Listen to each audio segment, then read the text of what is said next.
All right, just want to make sure everyone heard me well. Yes. All right. Yes. Very good. Thank you so much. So I just want to say welcome to our team, because this is now the new team for the next several months. And so I think, Peter, I see you there. I'm going to turn this over to you so that you can introduce your team as well as get our planning session started. Well, thank you very much, President Helliger. It's a pleasure to be here with you this evening. What I'd like to do is briefly introduce them, and then I'm going to ask them to introduce themselves. But here with us is Rick Berry, and Rick is on my screen. He's up at the top of the screen, and Nola Wellman is here, and Lisa Flores. And we are going to do a little self-introductions in just a second, but Rick is going to bring greetings on behalf of the team. So, I'm sorry. Before you get started, I'm just going to ask some little ground rules, because we are on YouTube. Not YouTube. We are on YouTube, but since we are using Zoom, if you all can mute your microphones and allow the people that is speaking, so that we can make sure that we have no interference. Okay. Thank you so much. Okay. Thank you, President Helliger. As Peter said, I'm Rick Berry, and I'll make an introduction here in just a second. We're going to quickly introduce ourselves. Basically, hopefully you've had a chance to read the agenda that we sent you for this evening. We're going to go through the entire search process and every part of that process to give you an understanding. We're going to need to reach some consensus points moving forward to set our agenda for how we operate the search. And so we'll be working through all of those points for you. We'll remind you that we said you're the decision makers and we're the workers.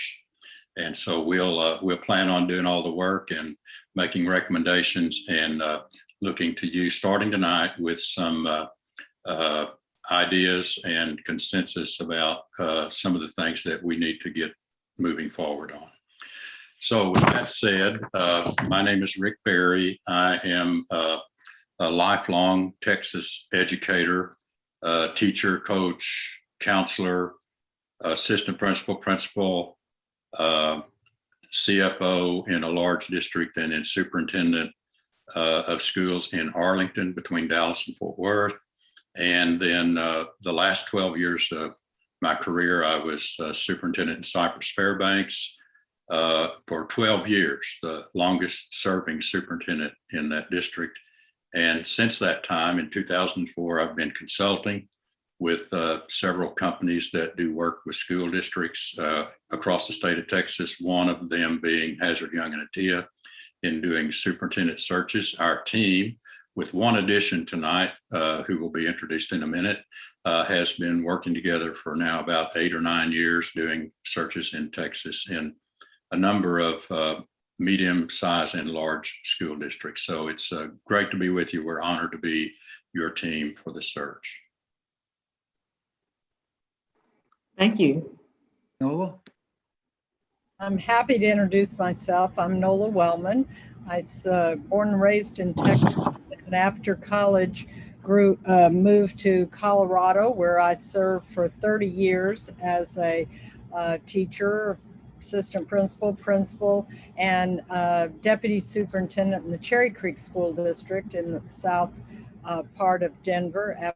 After 16 years there, I decided to do my search for a superintendency farther away from Colorado, anywhere, and was fortunate to be able to go back to my home state and be the superintendent in Eanes ISD outside of Austin for almost 11 years, and retired in 2014. And I was actually the process used to bring me to Eanes, and then my successor were chosen through Hazard Young and Atia's process, and was fortunate to be able to join Rick and Peter.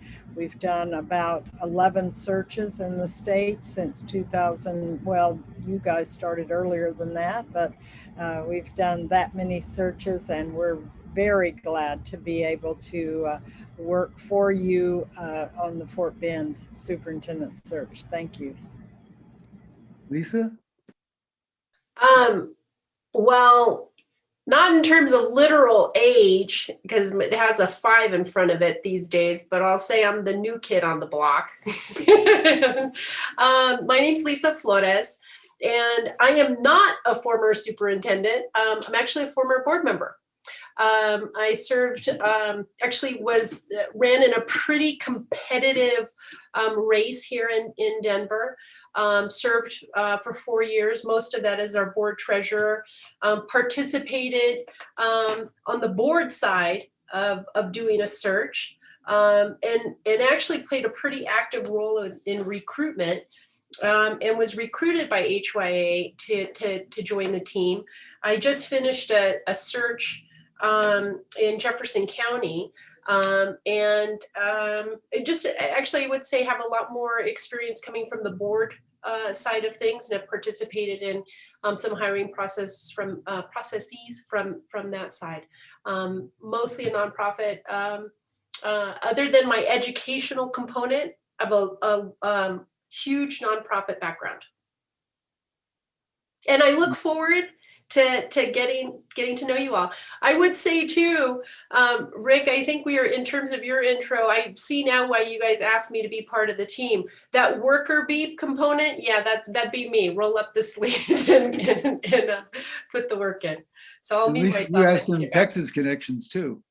Oh, yeah, I think that was the other reason that you all asked me. So my father's born in Corpus, my grandfather's born in Seguin. I have family in San Antonio, Austin, and then I can do all the small towns and play that game if you guys want to, but I'll save that for another time. And when we're not on YouTube. Well, thank you. And I'm Peter Flynn, and I started out as a classroom teacher, like most of us, and after doing that for a few years, I started teaching teachers on the west side of Chicago, and enjoyed that, but had a taste and watched what was going on with administration, and started to get into administration. Began administration in Harrisburg, Pennsylvania, eventually became deputy superintendent there, and then moved up the road 120 miles to Scranton, Pennsylvania for my first superintendency, and I was there for 8 years. Then to Davenport, Iowa for 8 years, then to Lexington, Fayette County, Kentucky for a total of 6 years, 5 in the superintendency and 1 year at the university in the educational administration department. And then finally in Freeport, Illinois, a small district in Northwest Illinois, but a diverse city in that part of the state, and was superintendent there for a total of 12 years as superintendent. Then they called me back 1 year to do an interim. And but since 2012-13, when we worked on the Fort Bend search, we've been doing searches as both Nola and Rick said in Texas. I've done some searches also in Illinois and a couple of other states as well. But every state and every search, I should say, is unique, no matter how many we do. And so we're constantly learning new things about doing searches, and we're just so honored to be a part of the search in Fort Bend. I'll turn it back to Rick, and he'll pick it up for our presentation. And I think we might want to screen share. If Garrett is Gary's gonna do that, that would be great. If not, we can do it ourselves if we have whichever he'd like to do. I can do that. Just give me 1 second to get it pulled up, please. Thank you, sir. Rick's going to start off on the 3rd slide.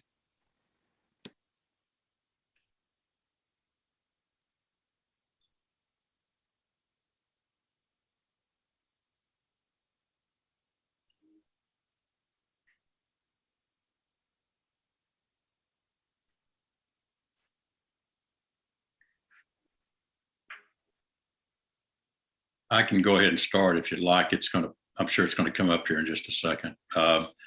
Well, first of all, just to say that you have the agenda that we sent, but the purpose, there's several purposes here tonight. The first thing is we're going to go through the overview of the major task and in the process of the search and all of the activities that will be involved.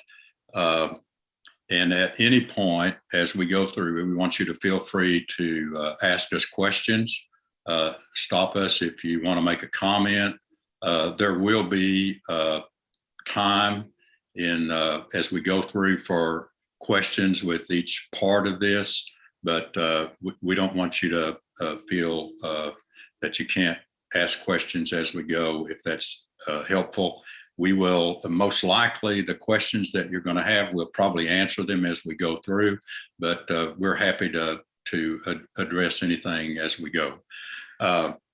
So, and part of the process and part of the purpose of this is to give you an opportunity in that question and answer part as you consider the activities and the various processes is to modify. We're going to give you some opportunities to modify the search, to customize it for what the board at Fort Bend wants. And we'll be talking about that in each part as we go.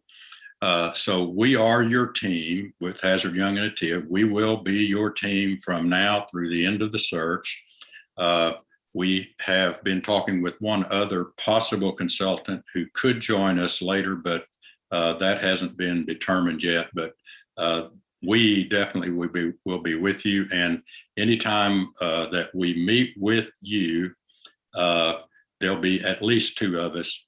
Usually there'll be 3 or 4, but in case something comes up or happens where somebody can't make that, we'll commit that at least 2 of us will be involved. And I would say well over 90-95% of the time it'll be all of us and possibly 3. So as we go forward on the next slide, we are going to be looking for certain outcomes as a result of this meeting, and we'll be tracking those as we go and review them for you when we finish the meeting. And we do always customize the search process for the boards that we work with. One of the things that's going to be really important tonight that helps you and us is that we get your consensus on a calendar for the search, the key events, the meetings, particularly the board meetings, and the community participation. So we want you to have a clear understanding of the steps of the search process, understand what your responsibilities are and what our responsibilities are as board consultants. We're going to go over the online survey that we use to help in as part of developing your leadership profile for the next superintendent. We want you to understand that and how it's used. Then we're going to talk with you so you'll have an awareness of the use of the leadership profile and how it's developed in all facets of the development. And then we're going to need to set some key components of the search process. Examples would be how we're going to communicate with the board, with staff liaisons that we would be working with, and other issues like that. And we'll go through those as we move through this process. So we'll get started and kick off. And I think Nola is going to be next. At this point, I have a fairly noisy air conditioner. I hope it's not too distracting to all of you. But we will start out, and this evening is the kickoff for the engagement phase. This is the night that we plan the search. We learn about your preferences. We line out the whole process for you. There will be decisions made other evenings at times, but tonight we will try to get most of those decisions decided from you. Our engagement phase with the community has 2 components. One is a survey that was designed by Hazard Young and Attia. It is a survey about the most effective superintendents and their characteristics, and asking the community to weigh in on what they see as the most important characteristics for their leader for the future. And we're looking forward to getting that information. We will decide at a little bit later point in time that how many groups to aggregate that survey, but that'll be an important component for anyone to fill out. The second part are focus group interviews that we do, and we will begin with each board member individually. And those interviews and focus groups, we will handle maybe 20 to 25 groups in addition to each of you individually, and also Dr. Dupree. So that will be important for us. Then from those two engagement input information that we get, the data we get from that, we will collate that into a leadership profile. That tells us what Fort Bend ISD community board as a whole, the community sees as the most important, the desired characteristics of your future leader. That will be the tool that we will use to recruit. We will look at those strengths, those characteristics, and we will recruit your future leaders using that. We will have you actually approve that profile and an executive summary, and then decide how we will advertise and who we will advertise to based on that leadership profile. The next phase is the recruitment phase. During the engagement phase, the last one, you'll see a lot of activity in the community and hear quite a bit about it. In the next phase, Gary, on the next slides, the recruitment, that's where we get very busy, and that's where we advertise. One more back, if you don't mind, recruitment. Thank you very much. And we will proactively recruit those people that may actually be quite satisfied where they are and aren't looking for a job. And we go out and say, have you looked at this particular position? And we feel like your strengths match with the leadership profile. We will receive applications. We will correspond with applicants during this time. We will screen and interview and do reference checks, including internet searches on the background of these people. That's when we are quite busy for 4 to 6 weeks during that time. We will prepare the application materials for you. We will ask you for what kind of interview questions you are interested in asking, and we will draft a script for you to use in the first round of your interview. The third phase is the select phase. This is, again, where you as a board actively engage again. You will, after we have crafted that interview script and using your questions, we will do an interview workshop for you. Obviously, there are certain do's and don'ts in any kind of interview, and we'll share best practices with you.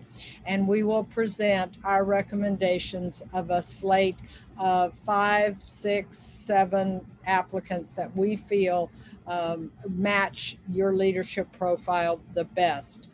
We will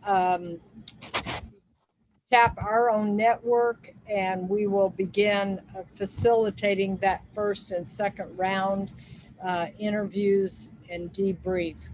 After you have moved to narrowing of your applicants, we recommend a deep background check that may be for your top 3 candidates, or it can be just your top candidate depending on your timeline. We'll do our due diligence. That background check is something that we have a third-party vendor do on our behalf, and we'll share that with you more specifically later. There's a possibility of a site visit. Of course, COVID has changed that, and in some cases it might be just a virtual site visit, and help you should you need it in negotiating the contract. The next phase is the final phase, is the transition phase, where you appoint, after the background check, where you appoint your lone finalist. We will do the correspondence with those who have not been successful. We will assist with a 100-day plan, success plan for their first semester in the school district. And we can also support you with additional services after that transition has happened and the selection, the final appointment has been made. And at this time, I think Ms. Flores, is, our teammate, is going to go through some more in-depth information. Great. Next slide, please. So Nola had shared a little bit about, again, the leadership profile that we put together. Really, the starting point for that is the community engagement process that we engage in. And a lot of board members really want to know, okay, what does that look like? It's typically, 45 minutes, maybe a little bit longer. The questions that we're focused on asking really are, what do you see as the strengths of the district? What do you see as some of the challenges? What do you think the district needs at this next stage of its organizational evolution? Districts need different things at different times in terms of the challenges that are in front of them, or what kind of growth they're looking to embark upon. And so just fine tuning and really hearing from the district, what is it right now that folks are looking for?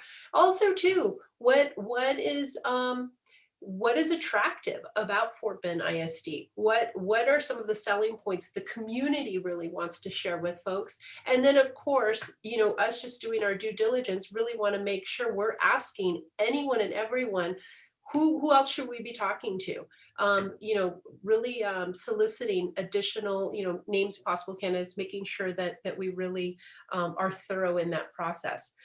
We will be taking those notes. We will be compiling that information and putting that together to develop the leadership profile. What we need though from the district is a liaison that we can work with in terms of doing that scheduling. And part of it is that we really want to make sure that we're working with identified stakeholder groups the district has, and that we're doing kind of targeted outreach to those groups that really feel that they're a part of the district. And so in terms of doing that scheduling, it would be great if actually the invitation came from Fort Bend ISD. And some of that too is that after this search takes place, that those relationships can continue on and are named with the district itself. So that's one thing, is again, just a point person that we can coordinate with.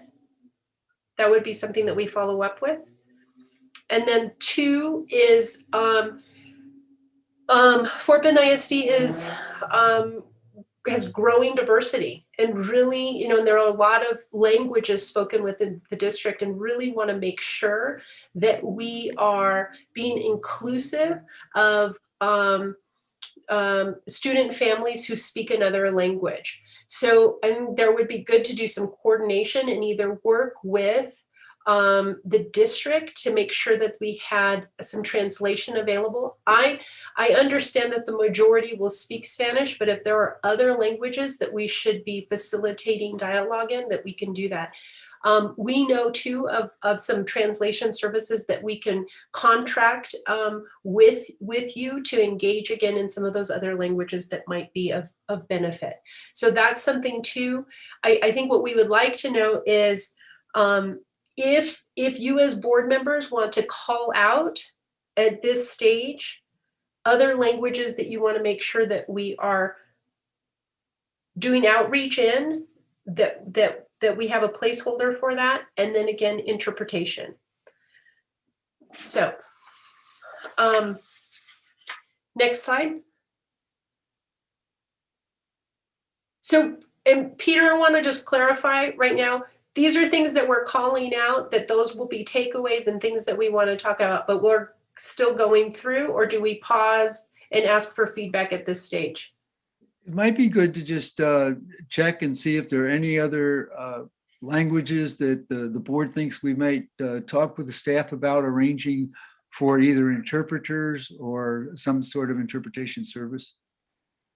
So I think the best way for us to answer that will be for us to ask the administration the question so that we can ensure, we can only speculate, but I want to make sure that we have a good understanding of that before we provide that answer to you. Okay. Okay. And just so that you know too, where we're coming from is that we understand as well that sometimes the district has established relationships with some of those community groups, and that there are oftentimes community groups that are taking more of that initiative to work with and advocate for students with the district. So really making sure we kind of cover our bases with that and that people feel included in this process. I think it's also too, by the way, as a former board member, I just am very cognizant of having folks kind of sometimes come in the back end and say, you didn't ask us, you didn't, ask for us input. We really want to make sure that we cover our ground, cover our bases beforehand, so that people really do feel that they were heard and that they were included in that community engagement process. So my understanding is that you will be, you allow us to gather a list of those communities, engagement leaders, and provide that information to you. So to me, for the diversity, it's not just language, it's also needs and desires and thought processes. So that's why I want to make sure that we're able to provide you a good answer for that. Right. So in these next couple of slides, what you'll see is some preliminary lists that we have put together, but you as board members and really representatives of the community are going to really be able to call out better, hey, we're missing such and such group. Or I'll give you an example too. Actually, when we get to it, we kind of called out even some groups within staff within the district. Well, there may be a particular group that you're doing negotiations with right now and really want to make sure that they have a more central role and are heard during this process. Well, let us know and we'll make sure that happens. Okay. Do you want to go back to this? Oh, so we'll have that preliminary list to be able to share. And then if you want to add to that or make adjustments, we're very open to, actually, we welcome that feedback from you as board members. One question, Lisa, and tell me again, where are you getting this list from? Just where are you getting that baseline list from? Experience. Just experience. So for example, it's well, again, if we go to that first slide, or that next slide, I should say, the first place we want to start with is doing individual one-on-one sessions with board members. So it would be with each of you, talking with the current superintendent right now.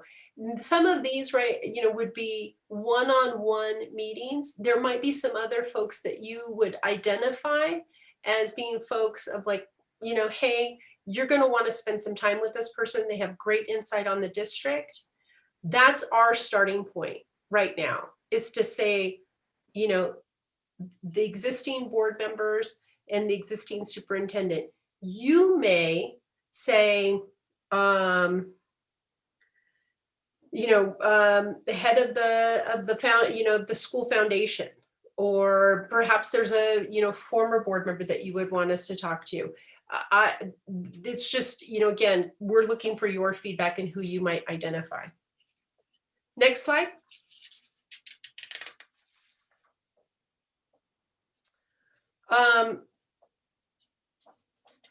I think that went a little too far.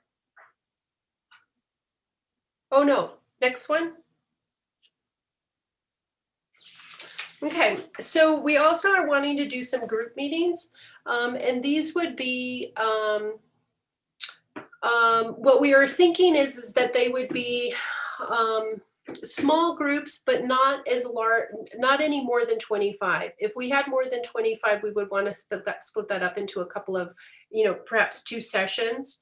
But it's really, in this day and age of COVID, we've really found that doing the virtual meetings to be quite effective, and especially with Zoom, when you can do an additional chat on the side. And when sometimes people are feeling a little bit shy to add in the moment in a verbal way, and sometimes having that option of doing it on the with the chat as an added bonus.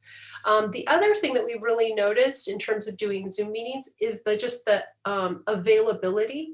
A lot of times people, when you take out that transportation component, it just you've seen people sometimes tune into the Zoom meeting that haven't sometimes traditionally participated in some of the face-to-face meetings, which has been an interesting component. Let me see. And I would also say, given this virtual format, not only are you keeping folks safe, but I think too, we've actually been able to offer more sessions with this format. So anyway, that's the game plan in moving forward. Can I ask a question? Please do. So I know we're talking a little, I don't know if this is the right time, and you let me know if we need to save this question for the end, but you've talked a lot about the engagement around Zoom. I think, of course, I'm all for Zoom. We're on Zoom right now, but I think there's going to be times when we want to actually have some face-to-face conversations, for just the same way you share those pros for Zoom. There's also cons for Zoom. So I want to make sure we allow for that determination for the types of meetings that are Zoom versus face-to-face. I think we have a lot of flexibility for offering face-to-face. Okay. Yep. Thank you. Mm-hmm. So I think we're ready for the next slide.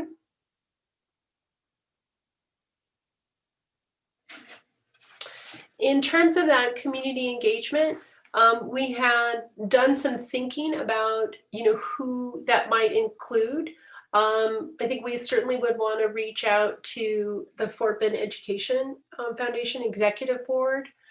Certainly make sure that your local elected and appointed officials feel included and that they're invited to a session. Really looking at local business groups, people who aren't who feel invested in the district, but maybe don't necessarily have children, or that's not their connection point with the district. So really looking at service club leaders, Chamber of Commerce, and then, really cognizant that there are, a much broader group of folks who feel that they are very much part of the district community. So, for example, retired teachers or people from the faith community. And I had mentioned earlier, former trustees of the board. I think it would be good to hear from you as board members, those folks that you would really want to call out and make sure we're part of this engagement session. And I would say too, that it's certainly great to get some of that in advance so that we can schedule that. But I think we would make ourselves available too to some of those folks that you think of maybe later on in this process. We'll still make ourselves available to talk to them. And then within the school community, some other folks that we are thinking it would be good to talk to are, again, central administrators, central office administrators, principals, assistant principals, really looking at folks who are community partners in providing services to to students and their families. It's great too to talk to the superintendent cabinet, or those direct reports to the superintendent. PTA is another. Really, we're just wanting to be thorough in this process, looking at students themselves. And again, perhaps there is you're aware of some student groups that we should be more intentional in our outreach and working with them. We would love to hear that from you. And we mentioned too, support staff. There may be specific groups that you would find it important for us to reach out to. We'd love to get that feedback from you. So this is a bit of that list that we were looking at. And again, just having some feedback from you to make sure that we are talking to the folks that you feel it is most important for us to be reaching out to. Okay, next slide. I'm sorry to interrupt, Lisa, but just to help with the board's feedback on that process, if you have suggestions for groups that may not have been listed here or that you really feel like we should designate, can you give those suggestions to the executive assistant to the board of trustees, and that will help us collate a list, and then before we finalize that, we'll share it with the president of the board. Yeah, my expectation would be that we would set a date in which we would allow all the trustees to provide their suggestions, and then that way you can use that to create a full list. We appreciate that organization. Thank you very much.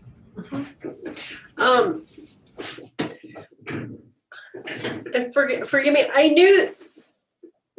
knew I'd be dealing with the setting sun as I was talking to you, but I was thinking more I would be in the dark. Not that I'd be fighting the rays. Also just looking at some, large open meetings where people can self-select to be part of this process and to share their thoughts and kind of who we should be looking for, what kind of candidate we should be looking for in our next superintendent. So the thought would be to really target those times when we think that it would be would get them the greatest attendance. So perhaps, for staff in late afternoon, from some larger public open meetings, maybe a morning and then an evening option.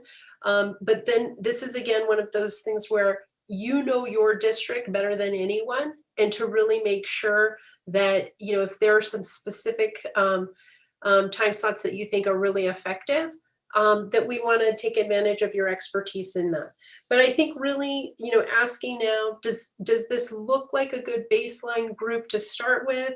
And, in terms of that input, I would say, it's Wednesday now, perhaps if we were to receive feedback from the board, say by close of business next Monday, that would be helpful in terms of really solidifying who we're targeting for community engagement. I think we can do that. Sounds good.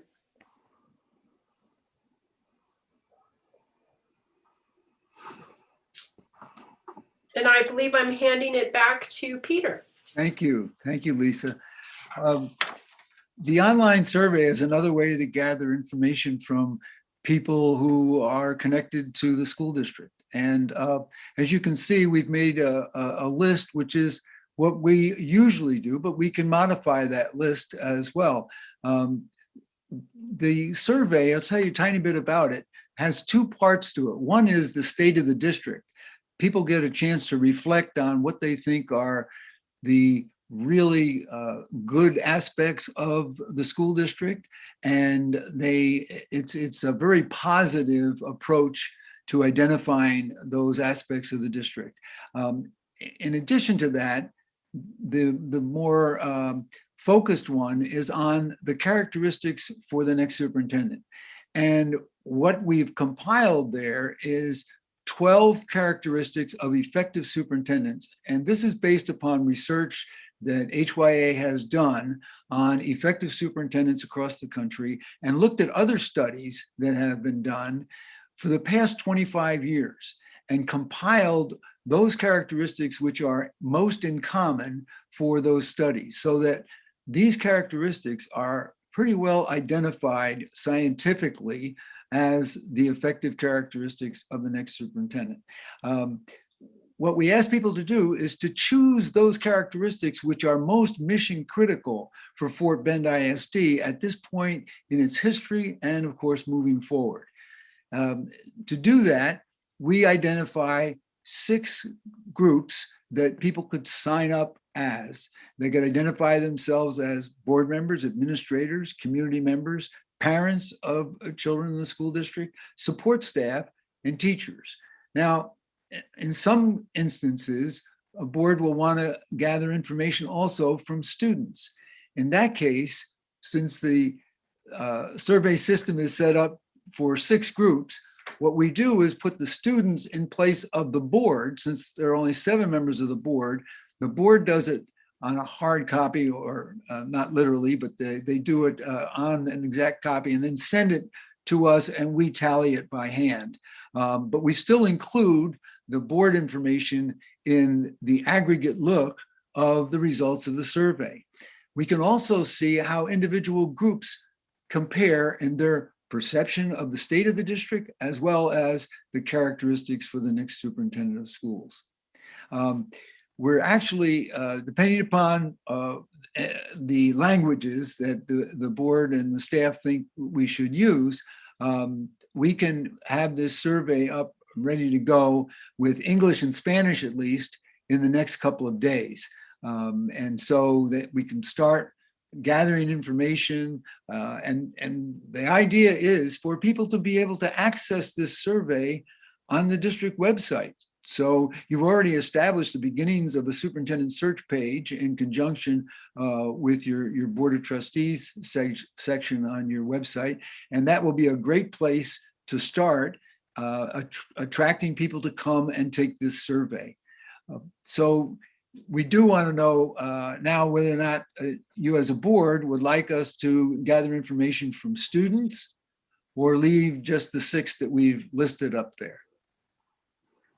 So me personally think it's important that we do gather information from our students, but I would like to hear from our board members to see, what their thoughts are. I'm gonna go with the first person on my screen that I see, Angie. I think that's a non-negotiable. Yeah. I think students need input just like any other stakeholder. Shirley? Can you repeat the question? I was transitioning. I'm sorry. Oh, no problem. The question is, so he talked about there's 6 categories of groups of people that we're going to target for the survey. He has the Board of Trustees as a group, but there's also an option to add students.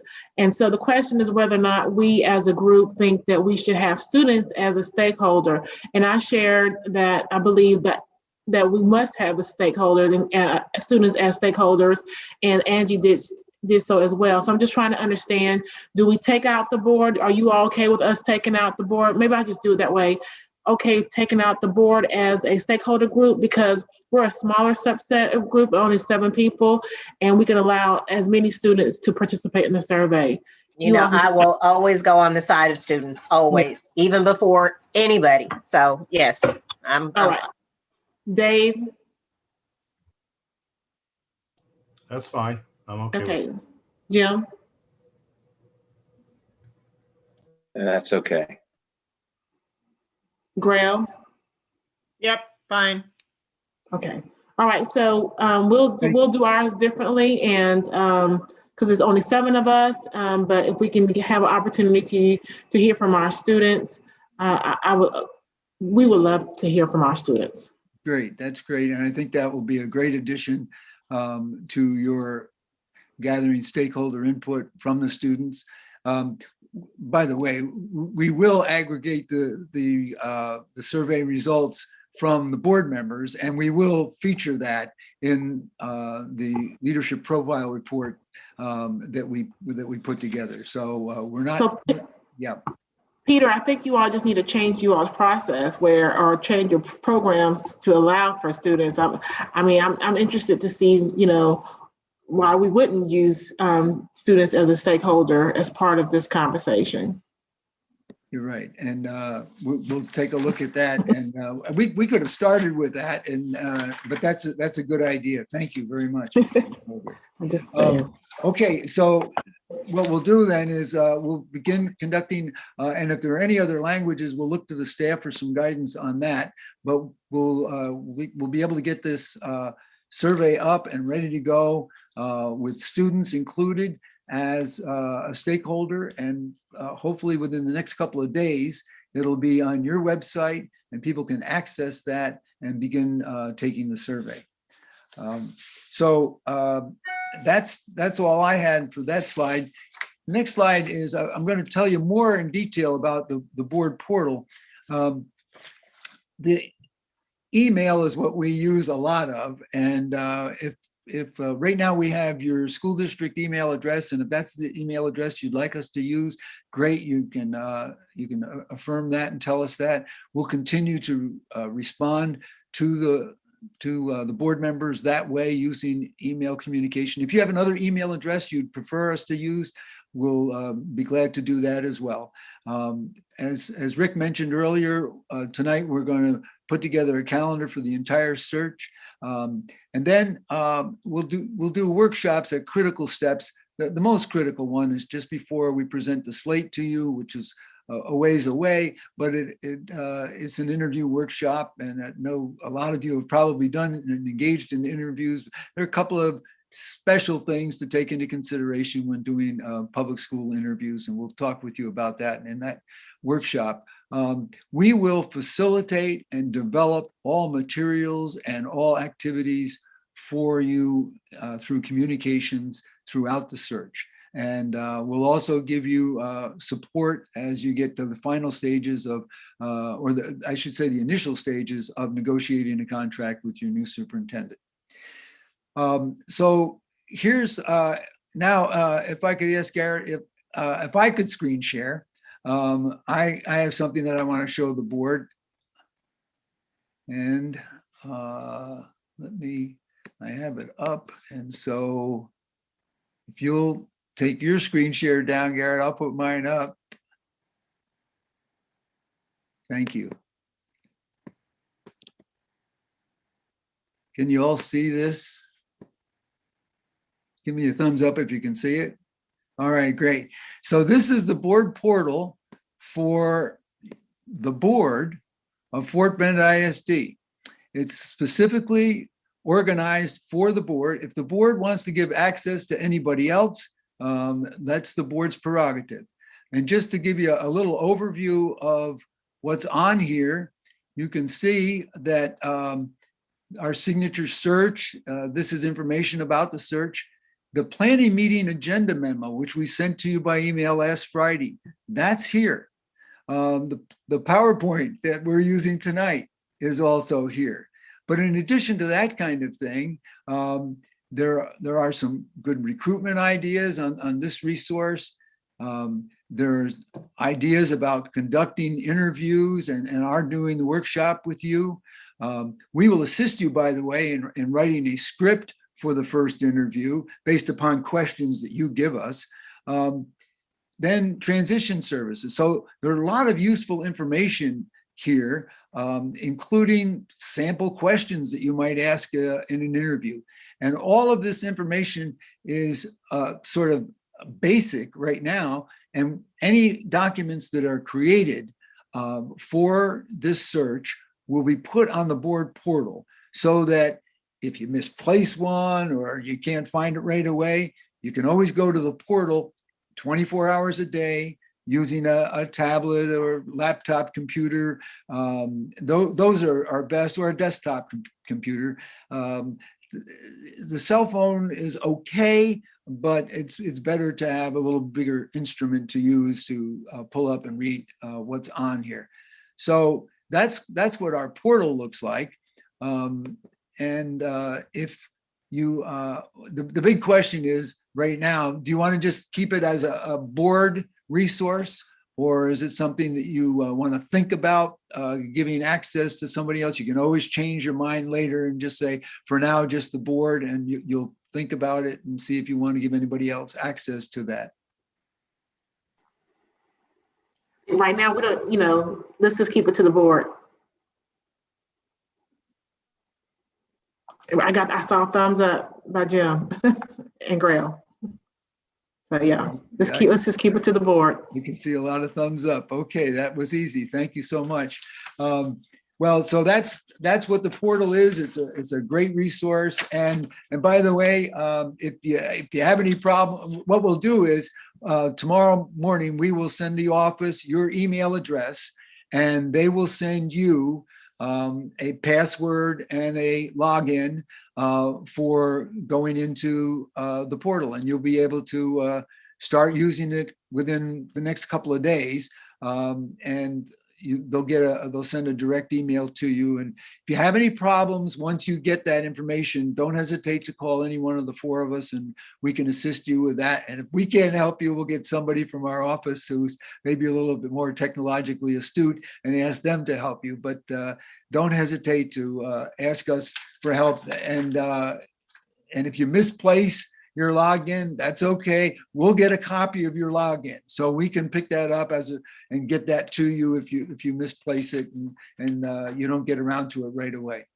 So I think that's all I had to share with you at this point. I'm going to turn it to Rick, and he's going to share with you some steps in arriving at preferred candidates. Okay, this is a really every part of the search is very important. This is very important, and I really like the thumbs up idea. We're going to need those as we move forward. And if you don't have a thumbs up, if you want to make a comment or a question, please feel free to do so. But I'm going to ask for those several places along the way on this slide. So the first thing is how do we get to preferred candidates? And some of this is just in general related to the search itself, but they're very important. One of the things I want to give you our recommendation on these, and in some cases, these recommendations are going to be pretty strong based on our experience, both as candidates, successful candidates, I might add, in search, and as search consultants. So we have a lot of experience in this. So it's based on that experience and our knowledge of superintendents and what it takes to recruit a superintendent to consider leaving where they are. One of the things we like to do, I'll give you a little background, is we like to recruit people who aren't looking for a job and who are happy where they are. They've got a good contract. They enjoy the community they're in. The family enjoys the community. They're just not in the market for another job. Those people tend to be successful superintendents. They tend to be, if they're not a superintendent, a deputy or a high-level assistant. And so it takes some of us working on how to recruit them. We think we're pretty good at that, but it does require some skill and effort and time. So one of the things that happens anytime we start talking to superintendents about a different district to consider is they have about 3 questions right off the bat. They're going to be 3, and we can tell you, I'm going to tell you right now what they are. First question, and this is related to our recommendation on this first one, is the first question, is this a confidential search? Our recommendation on this, it is the most important, or at least one of the most important, and probably the most important question you're going to answer. And the reason being that we know it from our experience as superintendents, and we know from talking to the others, a good superintendent who's not looking for a job is not going to risk that job and their career on getting this out into the public and damaging the relationship they have where they are. And so the first question they'll ask, and they don't even want to talk further if the answer is no, this is an open search, candidates' names are going to be known, throughout the process or at any point in the process before you get to the lone finalist. So I need a thumbs up if you agree that our highly recommendation is confidential search.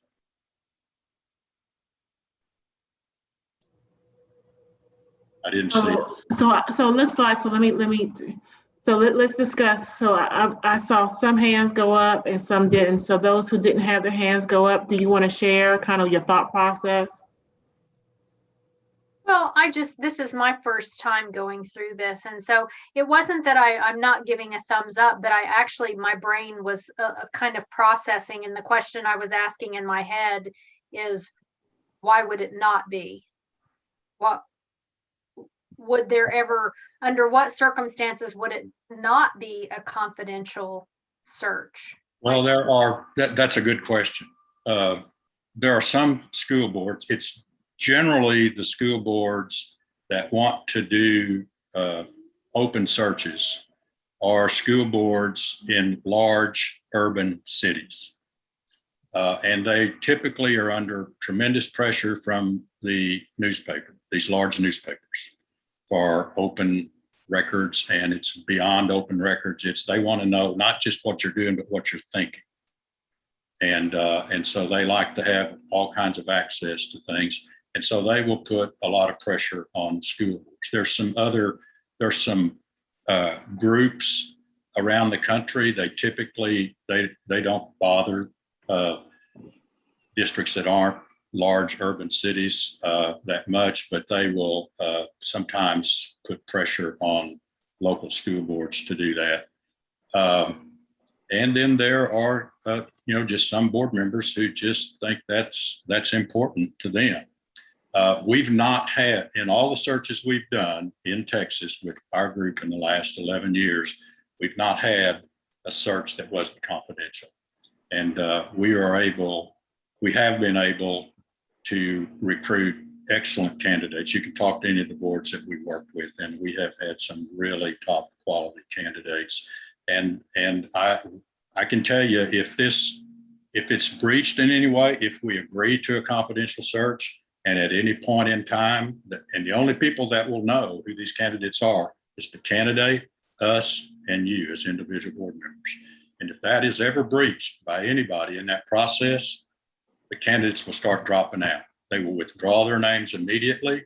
The word will get out across the state, and it'll hurt your search, and it could even make the whole search fall apart. That's why we recommend it so strong. And in some cases, if I can add, sorry, Peter, it is the state law that finalists have to be, their names have to be shared with the public. I just have participated in one. I think, Lisa, you did too, in Colorado. That is the state law, that the finalist names. And we had one candidate that I wasn't sure was going to stay in. He was very nervous about his name being out and came several times to pulling out because he's successful where he is. His board likes him. They have no idea that he was looking, and he said, "This will forever change the relationship I have now with the board where he is. And if I'm not successful, I've got to go back and repair that relationship." So just to throw in a little bit more on this, so some of what happens too in some of these communities where that's more of the expectation and the dynamic is it grows into this expectation too that the candidate's going to do community forum, do a session, and essentially interview with the community. And that the community wants to have a larger role in actually selecting that board member. That superintendent. The challenge with that is that there's a couple of things that are, I think, problematic. One is as board members, you're privy to a lot more of what's happening with the district and really are much more mindful of the breadth and depth of skills that are needed for, for somebody taking on this role. And the community sometimes isn't necessarily approaching it with that same lens. The other part of it too is we will have gone through this process of doing a listening session with board, staff, community members, et cetera, and compiling that leadership profile. And part of what it is too is when we're putting together that leadership, the leadership characteristic profile for you all to utilize, it's that, sometimes you're going to have the bright and shiny, charismatic leader who people might have that inclination and gravitate towards that. But you need to come back to what is it that we've identified are the most important characteristics that you're looking for in a leader at this time. And you as board members can step back from bright and shiny. And I hate to say it, but sometimes in a large community and forum, charismatic carries the day. And you're looking again for depth and breadth of characteristics.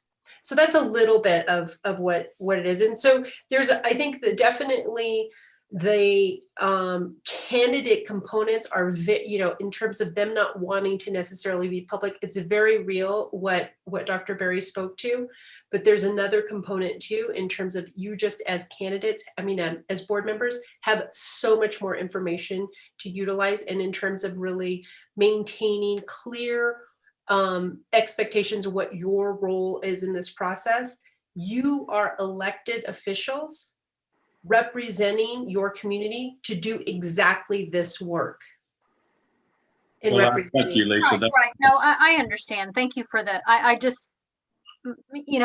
actually just needed a pause to I'm one of those kids that the teacher really needs to count to 5 before they make me answer. So I can ponder things. So thank you for the explanation. Wait time is important. The beauty of the Texas law is that it allows for confidential searches, but then requires a 21-day waiting period after the lone finalist has been named. So that the public scrutiny component is there at the end.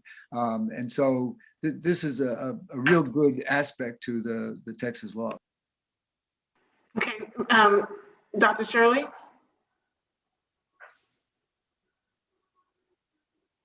I don't have an opinion either way. I just don't. So the thing and I don't know if we've heard from everyone. Is there anyone else that wants to ask a question? Yeah, Jim? I would echo the comments that have been made. If we do our homework and we solicit input from the board itself, from the students, from some of the executive staff, the cabinet, the community leaders, that will help us build a profile. And that's kind of, in a way, that's like our strategic plan. So when we bring people in to interview, we have to refer to that profile and make sure that they're aligning. And that was Lisa's comment. If we bring in someone that's charismatic that doesn't meet the profile, we might be about to make a wrong decision. I'm doing the same thing with TASB right now, and the confidentiality is really key, because we just won't get good candidates. We won't get the best candidates available if they think their current position might be compromised. And I have a challenge because the TASB board has 42 directors and they all want to see these resumes. And I said, well, I'm sorry, we're not going to share them with you, because we've got a search committee that you authorize, and we're doing that work, and we can't share resumes with 42 different people because something's going to get out. So I just wanted to say, I think it needs to be a confidential search, and that if we follow the profile that has been built by us and the teachers and staff and students and community, that's our best hope of winding up with the right candidate. No, I'd like to echo what Jim just said, because confidentiality is key. And so when we did this in the past, I think we did a really good job keeping names of candidates all the way to the end until it was announced confidential. And if there's any risk, as Jim said, that won't happen, then we're going to be in trouble and we're not going to get who we want. So I think one of the things I would say is we can get candidates, but we're probably not going to get the best candidates. Right. That's what we think you want us to do. We're assuming you want us to get the very best candidates that we can get to be your next superintendent. and We can tie our hands in terms of confidentiality. We will get you candidates. We'll get the best candidates we can get, but we're confident it won't be the best that you could. And I believe you, Dr. Berry, based on our past experience. And so I just want to reiterate that it's going to be very important that we somehow guarantee confidentiality amongst the board. And there are some worries about that. President Haliger, this is a point at which I would say we've had, and if anyone else has any more questions, we certainly don't want to rush this, but if I could give you a definition that we use for consensus when we're having these kind of discussion, and that is, can you live with this?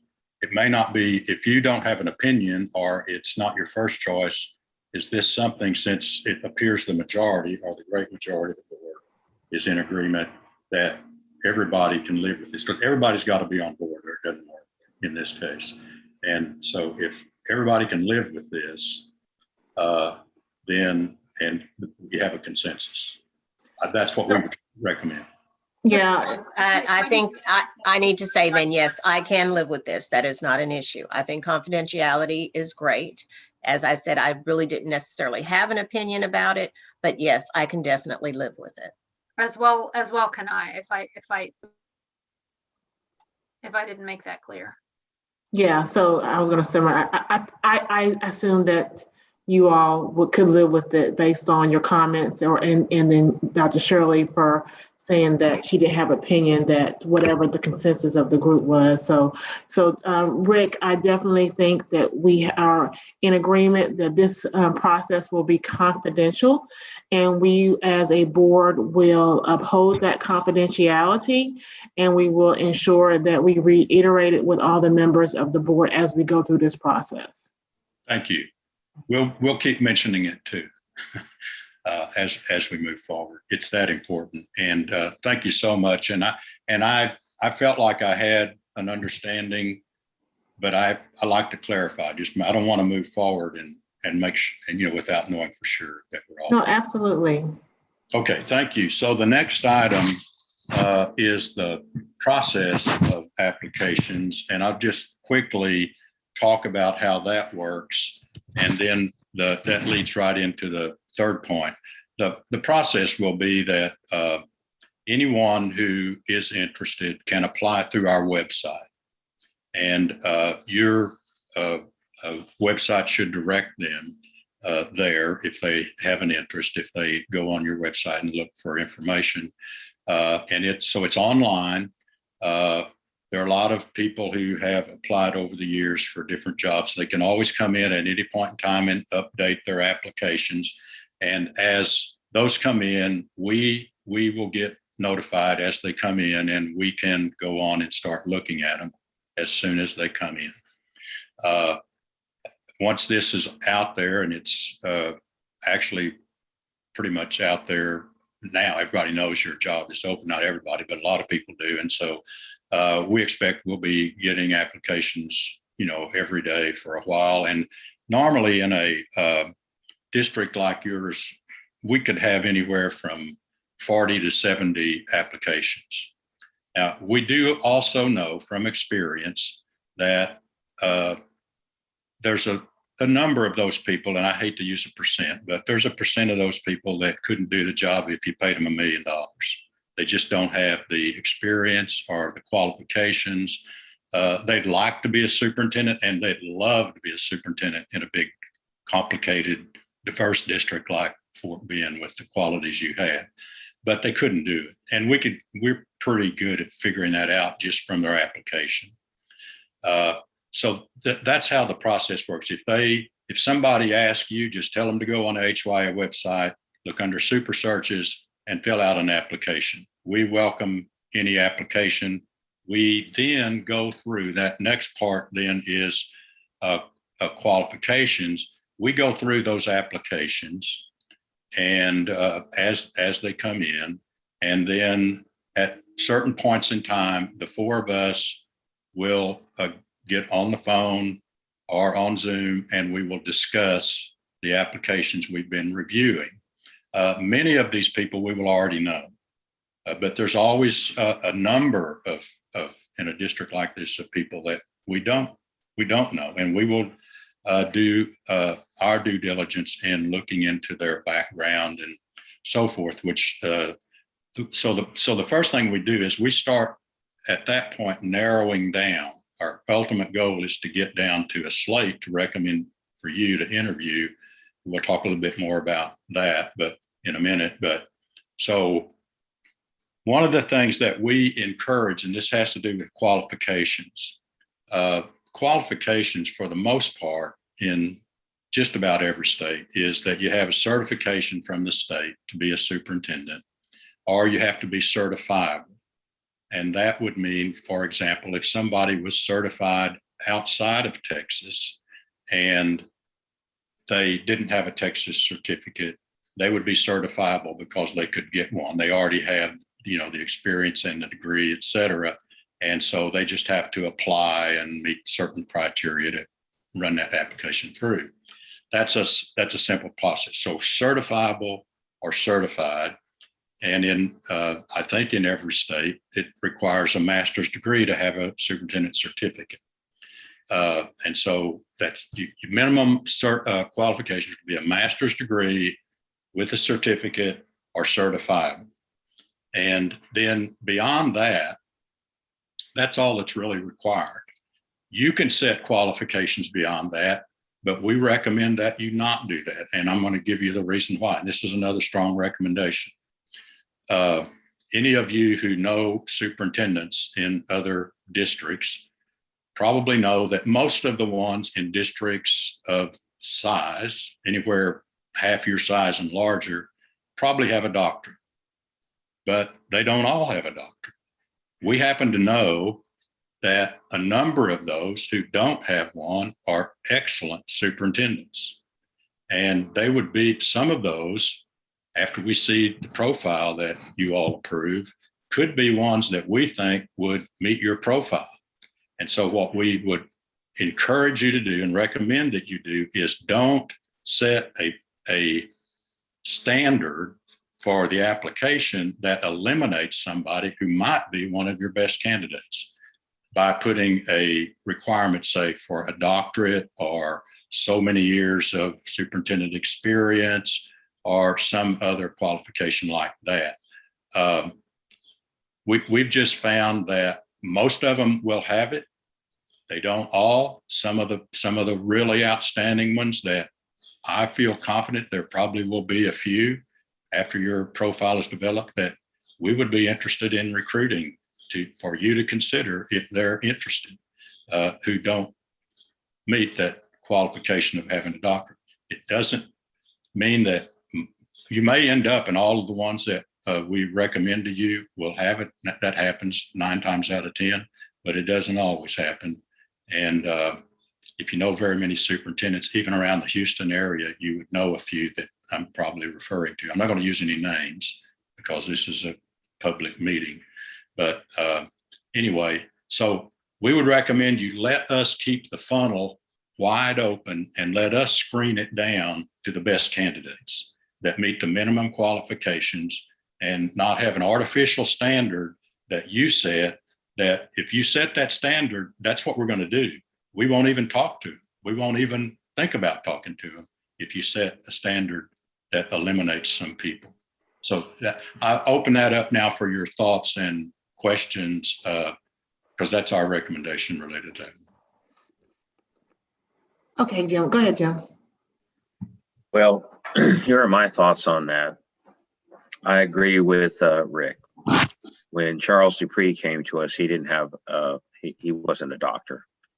He got that after he came to us.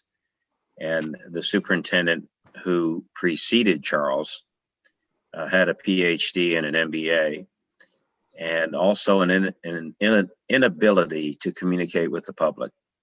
And he made unilateral decisions that just enraged the community, which meant that he was ineffective as a superintendent.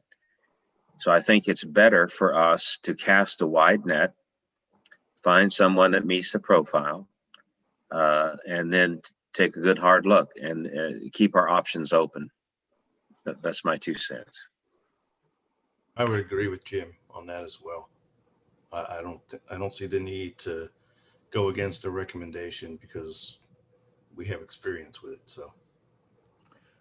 So I have a question around one of the first statements that you made, Rick, was around, people who don't qualify, as much as they might desire. So, and you said, let the qualifications, you all can look at the qualifications and weed those people out. So that's why I had that note, because then you came back and you said, don't have a lot of qualifications. So can you just clarify that? Is that just based on the profile? I just want to make sure I'm clear when you say qualification, you're using qualifications and you're using profile. So I want to make sure I understand what you're going to be using to determine that people can or cannot do this job.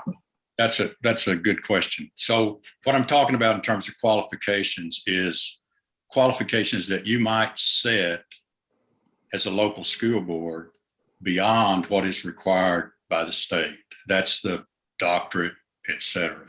What I was talking about, and it does, I appreciate the question because it's a little confusing when we talk about this.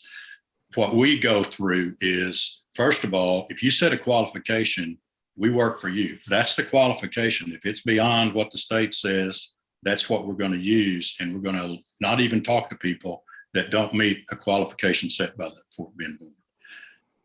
Now, if you leave this open to the qualifications of the state, then we have the ability to go into that funnel that we've created with applications and make decisions based on not just qualifications on education, but on experience, on success, on relationships, leadership. I mean, we can evaluate them based on the things that are going to make the difference in whether they are the best candidates.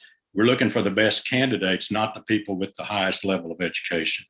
That's kind of I totally agree. I just want to make sure I understood and everyone understood because that's a good point. Just because of how you presented it. Okay. I'll give you a real life, very recent example. Just completed a search in Jefferson County, second largest district in Colorado. Had a candidate that we met on paper that met all of the leadership qualities that we were looking for in a superintendent. We were exceptionally, during our screening process, excited about this candidate. Fit, again, the profile. There was one little thing in this person's background that we asked about that just sounded, it came up actually during one of the searches, asked this person about this incident, and they couldn't answer the question. It was a little bit controversial, not big controversial, a little bit controversial. And here was the thing. You as board members, how many times a month or year does something happen where you need a superintendent who can rise to the occasion and really answer to some controversy or conflict that's happened within the district? Happens frequently, right? So here was somebody, again, who looked great on paper, but did not have the ability to really step up and communicate effectively on behalf of themselves. So we screened that person out as somebody who would not be able to do that on behalf of the district effectively on an ongoing basis. And that's, again, where it's just, we want to save you some of that legwork on doing that screening. And that's part of what you've hired us to do. Now, one of the things too that we'll talk with you as we go through this process and narrow down the pool is when we narrow it down, we start visiting, we check these people out in great detail. Some of them we know, and we know the people to talk to who know them, who've worked with them, be it a former board member or a top staff person or a principal. We have a lot of connections to check people out at different levels. That's really important. And the other thing is that communication factor that Lisa mentioned. When we talk to a superintendent, we look at their track record, the successes they've had. It's one thing to have that down on paper and even show a good track record, but did they actually provide the leadership to make that happen? Did they lead the team, or did they just put together a good team and didn't have much else to do with it? We want somebody who can not only tell us what they've done, but how they did it. And then when we go check that out, it checks out. Yeah, they led this effort. This is how this was accomplished. A successful leader, in our opinion, is somebody who works with and through other people to get results of excellence.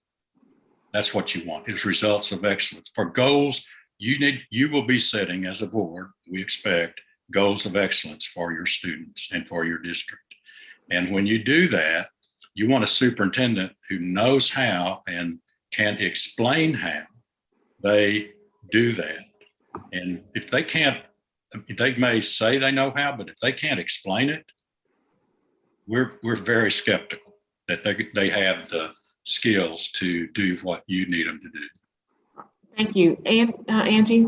Yeah, I just want to ask, because I know maybe 8 or 9 years ago, the criteria for your superintendent certificate changed.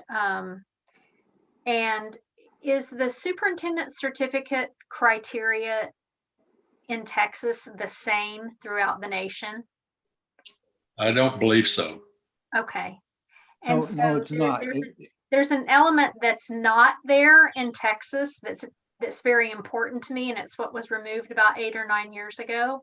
And I know you're recommending that we don't add anything, but let's say, for instance, I'm the only one when you have an interview, when we do our individual interviews, that I make it very clear that that's important to me. But is that going to show up on the profile? And I know I'm being elusive because I don't. Yeah.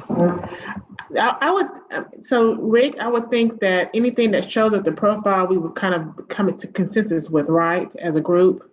Yes. You're We're going to vote on that profile. That will be a profile approved by the board that we use.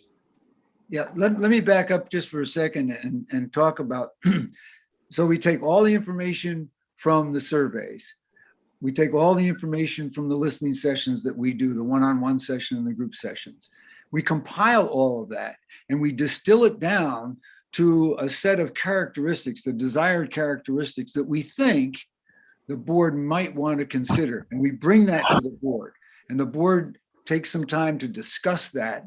And that will happen about 2 weeks after the conclusion of the community engagement aspect. So we'll bring it to the board for board action, but for the board to prioritize the profile desired characteristics and to say, this is what we want in the next superintendent, go find people like that. And that's what Rick was mentioning. We go find people, we ask them, can you do this work? Tell us how you've done that work. Show us a track record in doing that work. Let's say, for example, you want somebody who's successful at leading instruction that made for increased student achievement among a diverse student population. Show us a track record, at least 3 data points over time that indicates that you can do that work. And then, as Rick mentioned, we go and talk to people. Did this person actually lead that? So that's what we're talking about in terms of the profile and measuring people up against the profile and bringing those folks back to you. You'll determine also what questions to ask in the interview. We highly recommend that once you've adopted that profile, that you ask questions about that profile and pursue that. That's what we'll do during the screening interviews. So I think that the qualifications will jump out based upon what you approve as the profile of desired characteristics for the next superintendent. Okay, thank you. And if I can just, my question is there board policy on certification for the superintendent? I don't know. I know at one time there was, I don't know if there is now. I don't remember I don't believe there's, okay, so I'm going on memory, so could be easy on Okay. everybody.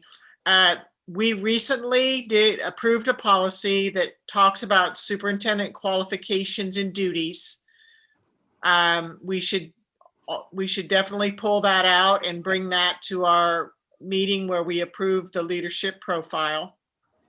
And maybe if we should bring it up for discussion sooner, Addie, you might want to do that just to review it. I do not believe there's a line in there about certification or addition to certification, but we should absolutely pull that policy up. Okay, and thank you. That's something we definitely need to look at because that's the first thing teachers do is refer to SBEC to see certification. If you pull that up, would you send that to us? Yeah, I will pull it up right now. Because we want to obviously take a look at that as we would be moving forward. But so there's I guess the point we're making is the difference between. One moment. I'm sorry. Grail share with us. So what Grail can do is send it to Rick and to Mr. Rozier, and then Mr. Rozier can share it with the rest of us. I think it's BGA local, and I think you do have some stated qualifications in your policy on the superintendent. Right. We recently updated it though, Peter. So let me make sure that what you see is accurate. And also, since we haven't, without legal counsel, I'm not sure that we can discuss the policy tonight. So I would recommend that we bring that up at a future meeting. And Yeah. I'll get the text to Dr. Berry and to Mr. Rozier, and he can forward it on to us for information. And obviously, any of you can look it up because it's public facing. That's great.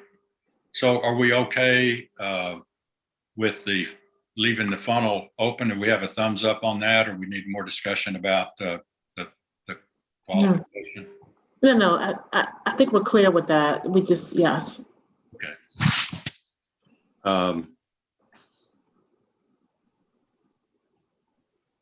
Okay, so going to the, getting down to preferred candidates, going a step further, what we recommend, what we have recommended is usually 5 or 6 for the slate that the board would interview. And how do we get to that is back to where I described, we take the applications, we start checking people out. Eventually, in a district like yours, we would narrow that down. Part of it is, screening the paper, the applications. Part of it is visiting with the individuals, checking them with other people that we know who know them well. Different people, like I mentioned, that maybe former board members or principals they've worked with, or a deputy superintendent, other folks, and other superintendents who are in neighboring districts. So they know each other well and how they operate. So we do all of that, and eventually we will narrow that down to, in a case like yours, probably around 11 or 12 that we will interview. The 4 of us will interview together. And then we'll go into depth with your profile, probing them and how we think they stack up against your profile. With the questions that we're not easy. I'm not sure I'd want to interview with us. We are very thorough, and we vet them very well before we get there and then during that process. And then one of the things that we then will do from there is we will narrow it down further. We'll get then down to probably about 9 or 10. And then from that point, another thing, for us to narrow the group down, every step of the way where we narrow the group down, we have to be unanimous among the team. we, if you know, we have a lot of discussion about this and we finally worked through. So we feel like we're confident that we have narrowed, as we keep narrowing, that we're getting the best of the crop. And eventually we will get down, before we come to you with the slate in a confidential board meeting, we will get down to 5 or 6, and we will recommend those to you. We will introduce them to you, give you their applications, talk to you about them, answer questions about them. And then we will tell you who the next 3 to 4 candidates were who didn't make that, who we interviewed and we vetted, who didn't make that cut, the final cut to 6. And we'll tell you why. Individually, we'll tell you why they weren't in the ones we're recommending to you. Sometimes it's a close call. And we'll tell you that if this is a close call between this one, these 6, and these next 1 or next 2 or 3, you know, they're good. We wouldn't have gotten that far along with them if they hadn't been good. And we didn't think they could do the job. It's eventually we want to get to the best of the best. So that's how that process will work. Now you can tell us at that point, if we say, here are the 6 we'd recommend, you could say after we introduce them to you, well, we don't want that one, but we just 5 will be fine. Or you may say, after we tell you about 7, 8, and 9, you may say, tell us more about this one, number 7 or number 8. We want to talk some more about that. And we'll go into that discussion. We've had 2 instances in the searches that we've done where the boards have said they want 7. They pick one of those others after we've had a discussion and they say, no, we want to interview 7. The reason we don't say interview 7 or interview 9 or whatever another number is, it's very difficult when you have to interview these people. They're complicated applications. They're complicated people. They've had lots of leadership experience. They're really good at explaining themselves and answering tough questions. But it's easy in a 3 to 4 day period of time to get them mixed up with each other. You're interviewing them for a good bit of time, and then the very next day you're interviewing another one. And I mean, it is not easy to keep them straight in your minds. As we go through the process of facilitating your process of narrowing down to 3 and then to 1, we frequently, I don't know if I want to say frequently, but we do from time to time hear board members confuse the candidates. Whatever they think one said, they attribute to a different candidate. Part of our process of helping facilitate for you will be to help you keep that straight. We can pick up on that because we know them really well. And if we hear one of you say something, no, that you know, you think one of them said, and we know that that's not true of them, you know, and we can talk about that. We will point that out. You need, you know, let's talk through now these individuals, because it's real easy to get them confused. And the more you have, the more opportunity it is for you to get them mixed up and not make a clear choice. So that's why we recommend the 6. You don't have to make a decision on that tonight. We're not asking for a consensus on that. When we get there, we'll tell you what we have and how many, you know, that we've interviewed, which ones we're recommending, and then tell you about the others. And you can make a decision in. We want 5, we want 6, we want 7. We'll try to get you not to go more than that. We just don't think it's in your best interest to go more than 7 at the most. Dr. Berry, can I ask you a question as you're naming all of these things? Sure. Do we have do you have like a little summary statement that the board president puts out to the public? Like if a survey is about to be rolled out, it seems like it would be important for our community to know the process has started. The board has agreed that it will be confidential. You know, the board, I mean, even though it's confidential, I think there are some nuggets that I think it would be important to put out there?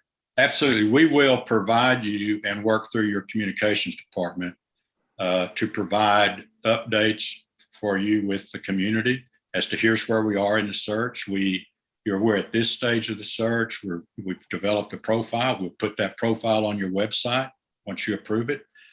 At every step of the way, we want you to keep your community informed and your staff informed. So we will provide you the information as to where we are, that, here's what we've done, here's what's coming up, here's what's next, et cetera. Yeah, that's a really good point. And we will definitely put something out before the survey comes out. Yes. Yeah, so, and just so you know that just to get this started, it's important to me that we do communicate very well through this process. Tomorrow, I will be doing a communication to everyone in the district around us beginning this search, and then we will utilize HYA to help us with those different communication drops throughout this process. Yes, that's really important, and we appreciate that that's important to you. It's important to us too. So that part about the 5, 6, 7, whatever, that's not a decision point tonight where we need a consensus. Just keep in mind that's where we're going to get to when we get to before you interview. If you don't have any more questions about that, we've got 2 more that I think are a lot easier than these previous ones for us to get a consensus on. One of those, and this is another question. This is either the second or third question these candidates will ask us, and that is, do you have any internal candidates? And so you may not know the answer to that. We don't know the answer to that, but it doesn't make any difference. It's okay if you have internal candidate or candidates. That's not an issue. That's not the answer they're looking for. There's a follow-up to that question they ask. The follow-up is, how are they going to be treated as internal candidates? Are they going to be treated the same as all of the other candidates, or do they have a favored position? Do they get an automatic interview with the board, or do they have to meet the same standard going through the search consultants? So our recommendation is, and this has worked very well, because this is what the superintendents that we're going to be trying to recruit and attract want to hear. We know that's what we wanted to hear as superintendents. We know that's what they're going to want. They want to know they're going to be treated the same, that you don't already have a preference for an internal candidate. Our recommendation is, if you have a preference for an internal candidate, just send us home and hire them. Save the money and the time. You know who you want. Don't go through all of this for a dog and pony show. That's not what this is about. This is finding the best superintendent. So the candidates want to know that there's no favored status. So what we recommend to you is, if you just tell us, and we can answer that question honestly to the candidates, is if there are any internal candidates, 1, 2, 3, ever how many, if there are any, they have to go through us to get an interview to the board. They have to be treated just like everybody else. Their application will be reviewed by us. We will vet them just like everybody else. And if we think they're in the top 6 or 7, we'll recommend them for an interview with you. If we think they're not, we'll tell you why, and we won't recommend them. So, yeah, I'm sorry. So this one, well, go ahead, Joe, and I'll come back. Okay, thank you. I agree with that. I think we have a lot of talented people at Fort Bend ISD, but if they want to apply, I think they have to go through the process.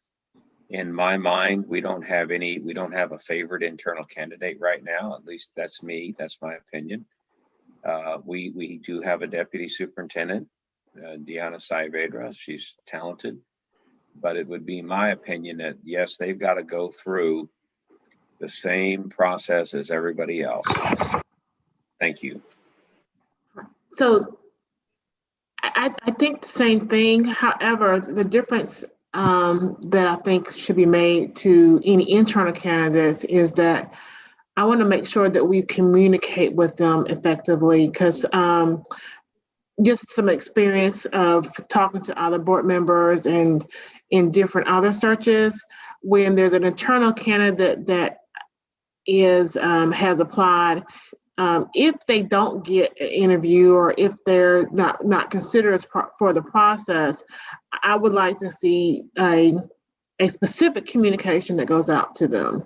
I think it's almost it's kind of like, you know, they put in the time in our own district, and if we're not considering them, I would like to see a specific communication go out to them. We That's a do good point. exactly that. And what, in addition to that, we offer to people that may not get to the point of having an interview with the board, we offer them a session, one-on-one session with them, and counsel with them about putting their application together, maybe looking at a different setting, a different profile. So, and we spend time with them so that they are not disheartened by this experience. Because if somebody has worked real hard in putting an application together, and they also have demonstrated a vested interest in the school district, it behooves us to represent the school district, the board, and our firm as well, in telling them, here's some things that you could do a little bit differently, and here's some experiences maybe that you could gather in order to enhance your resume and your application in the future. Yeah, we will. That's one thing we will do for an internal candidate, and that is first of all, we'll treat them the same way. We will give them the same opportunity that we give anyone outside to visit with us, and we will consider them on the same basis. So you could be sure that if we recommend them for an interview, they're up to the standard of the other candidates. And that's important to you, but it should be important to them too. And as Peter said, one of the things we've done, because we've had internal candidates, and we can tell you in a couple of cases, we did recommend them for an interview by the board. There have been a few cases where we didn't recommend them for an interview. But in every case, if we don't recommend them for an interview, we sit down with them before the board does those interviews, and we explain to them, you know, one-on-one, that they're not going to get an interview with the board and why.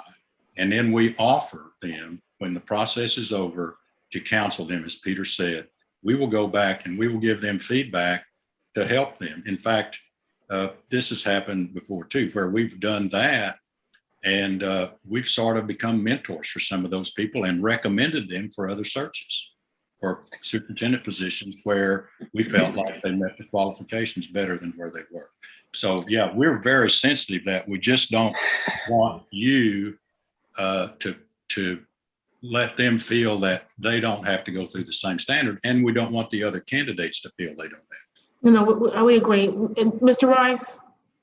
I was just going to add that, again, just as we've created the profile of a graduate, when we create the profile for the superintendent, the last time we did this, we had an interim superintendent, an acting superintendent for almost a full year. And he submitted his application. And it was determined he didn't meet the qualifications. We weren't going to interview him. And Hazard Young and Atia met with him ahead of time to tell him that, let him down gently, and then we conducted our search. So if we have the profile to rely on, that's our guiding star, and then that is the best way to explain to a candidate why they weren't invited for an interview, because they didn't meet certain of these qualifications. And it wasn't just the acting superintendent. It was also a former associate superintendent who had gone next door over to Stafford Middle School, and he wanted to come back to Fort Bend. And he submitted his application as well. And I knew him quite well. I liked him, but it didn't quite meet our profile. And we did not extend an invitation to him to interview with the board. So yeah. I'm just practical experience that worked. I appreciate you bringing it up. I'm sorry. and we don't want to belabor it. I just wanted to make sure that there was proper communication to our internal candidates. That was really, my question, and ensure that they are provided some type of I guess, feedback, especially if asked. And basically what you said, Dr. Berry, is that after the process is over, you will even provide additional support and feedback to in a sense, mentor them in that process. So I appreciate that. I just want to comment, Jim, I appreciate you bringing those up, because in both of those cases from Fort Bend, we counseled with them.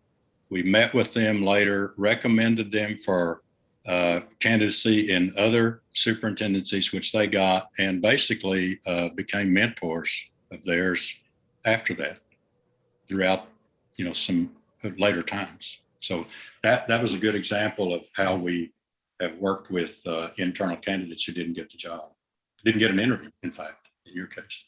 Addie, I think that's a good point to bring up. So yeah, Thanks. It's a good point. Okay, so one other thing, and I don't know if you've thought about this or not. We're a national search firm.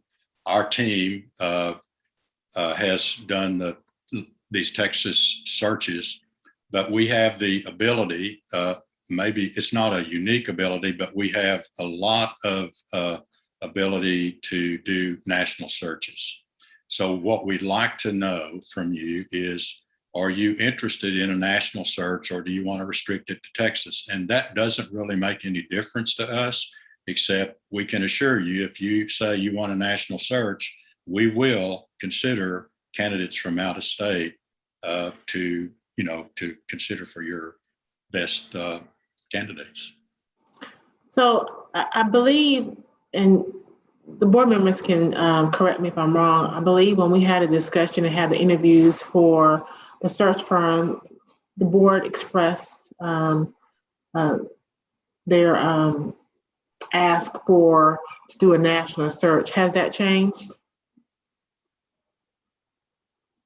So no. So, if that has not changed, give me a thumbs up. Okay.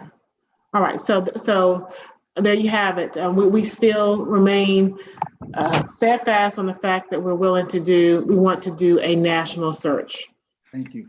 Excellent. That's let's see, we can go on now to let's see, what page is that? That was number 18.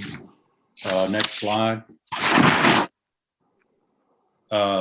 So this one is about salary and fringe benefits, and we don't have to talk about this much tonight. This is another case where we don't think you should tie your own hands on this.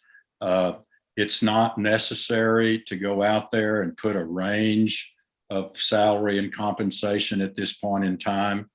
All we think you need to put in the advertisements is that it will be regionally competitive for similarly situated school districts.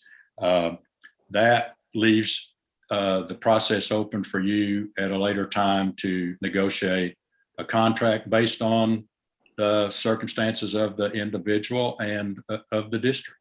We will provide you later in the process, when we get closer to the time when you need to be thinking seriously about this, with comparisons of districts like yours that you would compare yourselves with in terms of salary and compensation. We can get that and we can share it with you before you enter into a contract or into a negotiation. We just think you need to, again, leave yourself space to work through this when the right time comes. So that's, I guess that's the main part of that issue. Let's see. And there's all kinds of issues in the contract, so that we don't even have to go into that in detail at this point in time.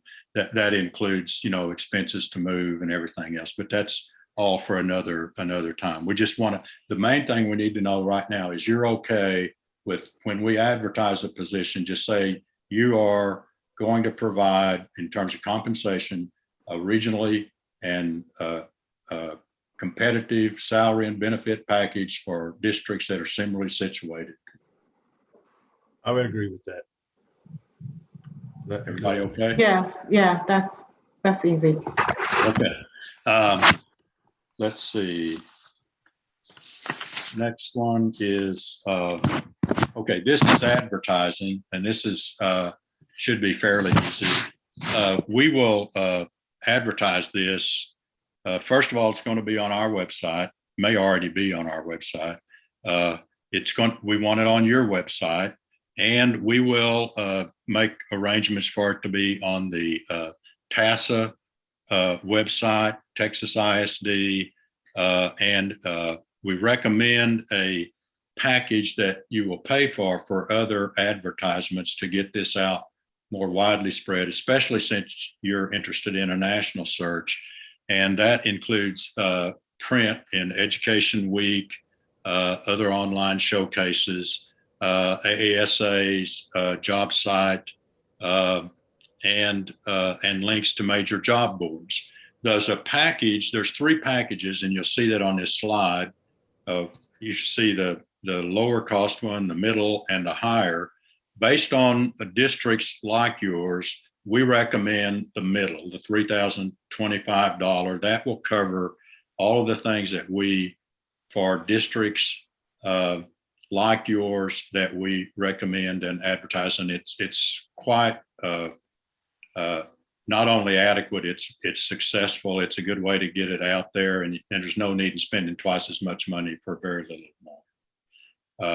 So unless you just want to spend more money and talk about what you get additionally, we can. Well, actually, I want to jump in and say that we would recommend that you consider a couple of specialized advertising. It's an extra $500 or $600 to go with NABC and ALICE, the National Alliance of Black School Educators, and the Association of Latino Administrators and Superintendents. We think that would really help reach out to a diverse pool. Absolutely. We think that's important. We want to get a diverse pool. We always have, and that has worked well. Do what you need to do. Everybody okay with that? Yes, and I would be the one to say I think that's a non-negotiable, that we reach out to those 2 organizations to post. Okay.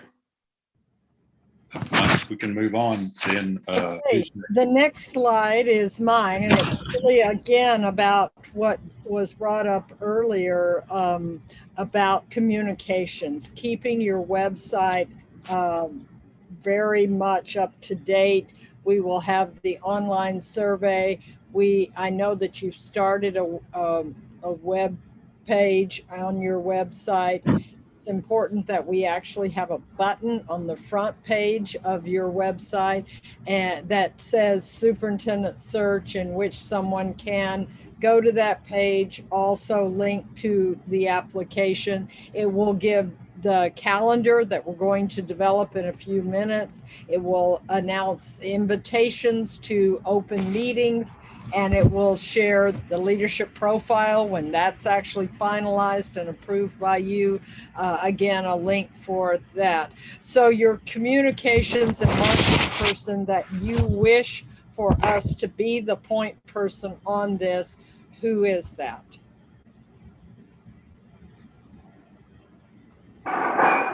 I believe it should be Gary. Okay. Right. Well, let me think.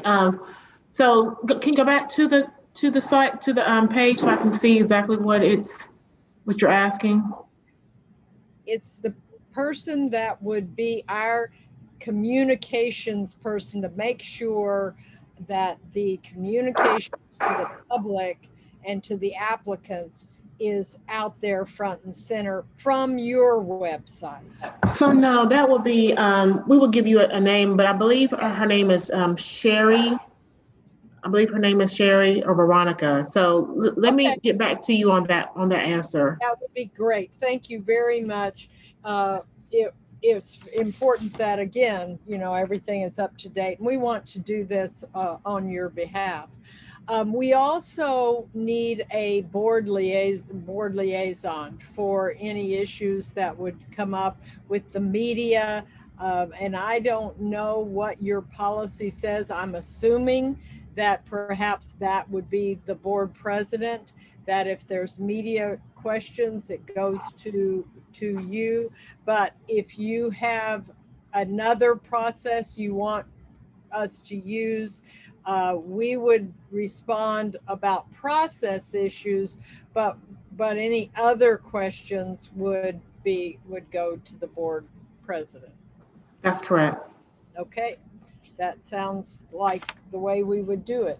And then the last one is about the background checks, and you can make this decision at a later date, but depending on your timeline, you may actually want to do the deep background checks that cost, I think it's $1,900 for either one person or perhaps the top 2 or 3. And there are 2 options for that, the basic and the comprehensive, and we can actually make that decision at a later date. I did want you to know that we have gotten into the practice of recommending the top 3, that while it costs a little more money, it's worthwhile. It provides the financial, the court, social media, that sort of thing, background. And in this day and age, you want to make sure you've covered all your bases in this arena. So this is very important. I want to make sure, and we could talk about it a little later, but I know in a neighboring district, they had some issues that come up with a superintendent, and then when they, later on, when a particular issue came up, they found out that this was really some behaviors that this particular superintendent has had for quite some time, and that it just didn't come up in their, I don't want to say corporate search, because I don't even know what, in a normal streamlined search. And so it was actually recommended that we search. I mean, that's something we could also talk to later, but I just wanted to put it out there to our trustees as well, so to ensure that we can kind of really go deep and back into some of those, that background. So I saw a thumbs up. Yeah. Yeah, a couple of thumbs up. And it's, that's why the social media and the newspaper search, while it costs a little more, it is worthwhile to go. And we do a cursory Google search, but these are the experts, and we would recommend that you do as a strong background search. So again, you can decide that at a later date. Just wanted to share that. Now Angie, I want to back up to our last topic, because I don't know if we came to consensus. Did they need the answer on the advertising piece? It just seems like we want that to get rolling very quickly, and I didn't. I thought we had that, but I'll. Got that. Okay. I think my Zoom had went out and disconnected and connected. The low, the middle, or the high plus. Yeah, it was a 3,025 or something like that. So I just assumed that you all had got consensus on that. So I'm in favor of it. Let's do that now. Let's do that now. Can I get a thumbs up for those who are wanting the middle tier and advertisement? I just want to add that we're doing the middle tier plus the additional 2 recommended groups. I think that Dr. Flynn or Dr. Berry recommended. Right. Yes. Correct. Right. Thank you. I just wanted to make sure we didn't stumble on that, because I'm sure we need to get those going. All right, Dr. Gilliam, did you have a comment, or did you have a thought on that? I didn't see a thumbs up. I did a thumbs up at the beginning plus 500. Okay. Cool. Okay, I'm sorry. Okay. All right, thank you. I didn't see your thumb. All right, thank you. Thank you, Angie, for bringing that back up. Background checks, I think I hear this will warrant some deep discussion, but specifically what will be included at that time in the search. So I'm going to turn it back to Dr. Flynn, who is going to go through the search calendar. This is important to make sure it meets your calendar, your needs. Thank you. Thank you, Nola.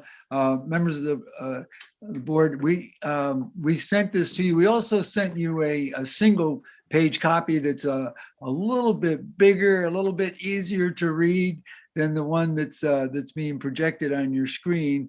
I might suggest, if it's okay, Gary, that I could screen share again. I've got a copy of that document that I can pull up. And let's see, hold on a second here. It's a little too big now, and I'm going to screen share. Here it is. And let me make it a little bit bigger here. So here we are on the 31st, and the idea is to show just some time spans. It's predicated on an August completion of the process. You may want us to tighten that up, but let's tell you some of the things that are put into this.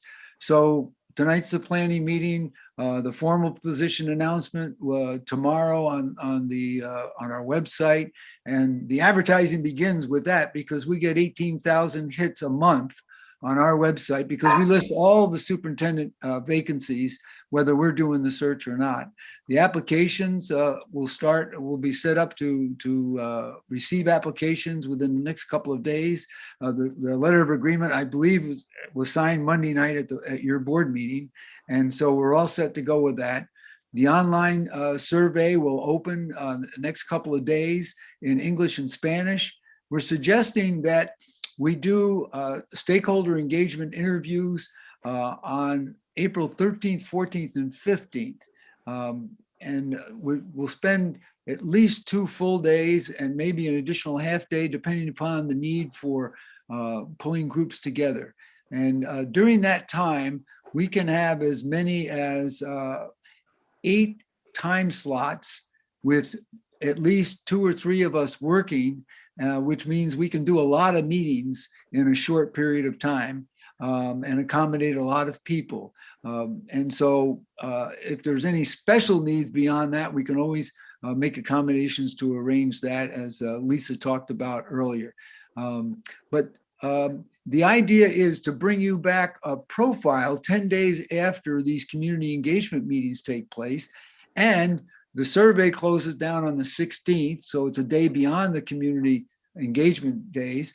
And it gives us 10 days to put together the report and get it to you before the 26th so that you can look it over, particularly focus in on the profile of desired characteristics. And that really lays the groundwork for the rest of the search. It allows us then to do what we call focused recruitment, because there will be some casual recruitment that's going on by people just know about the vacancy and start applying or calling, contacting us. But the focused one is where we go out and seek people, as Rick mentioned, who are not necessarily looking for a job, but who have demonstrated success in the characteristics that you've chosen. So let me just pause there and ask you, does that seem reasonable? Before you tell me whether a thumbs up or not, the idea of by Monday, when you tell us what groups we should add, that gives us about a week or so to contact people and say, here are the times when we'd like to have you come so we can listen to you. And it shows an amount of respect when you give that much time to them to come and listen to. And it also then allows us to bring that information back to you in a timely manner. What do you think of that part of the timeline so far? My immediate thought was just to look to make sure we. One second. I had a couple of people at the hands at the same time. Okay, thank you. I saw Grail's hand first, Angie, and then I'll come right to you if you don't mind. Okay, thank you.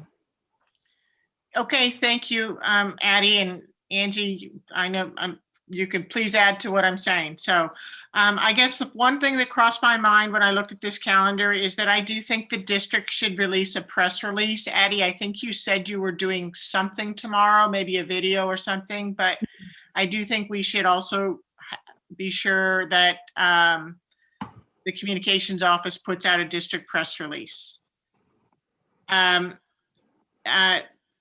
Okay, I got into the weeds first, but I also want to make a general statement.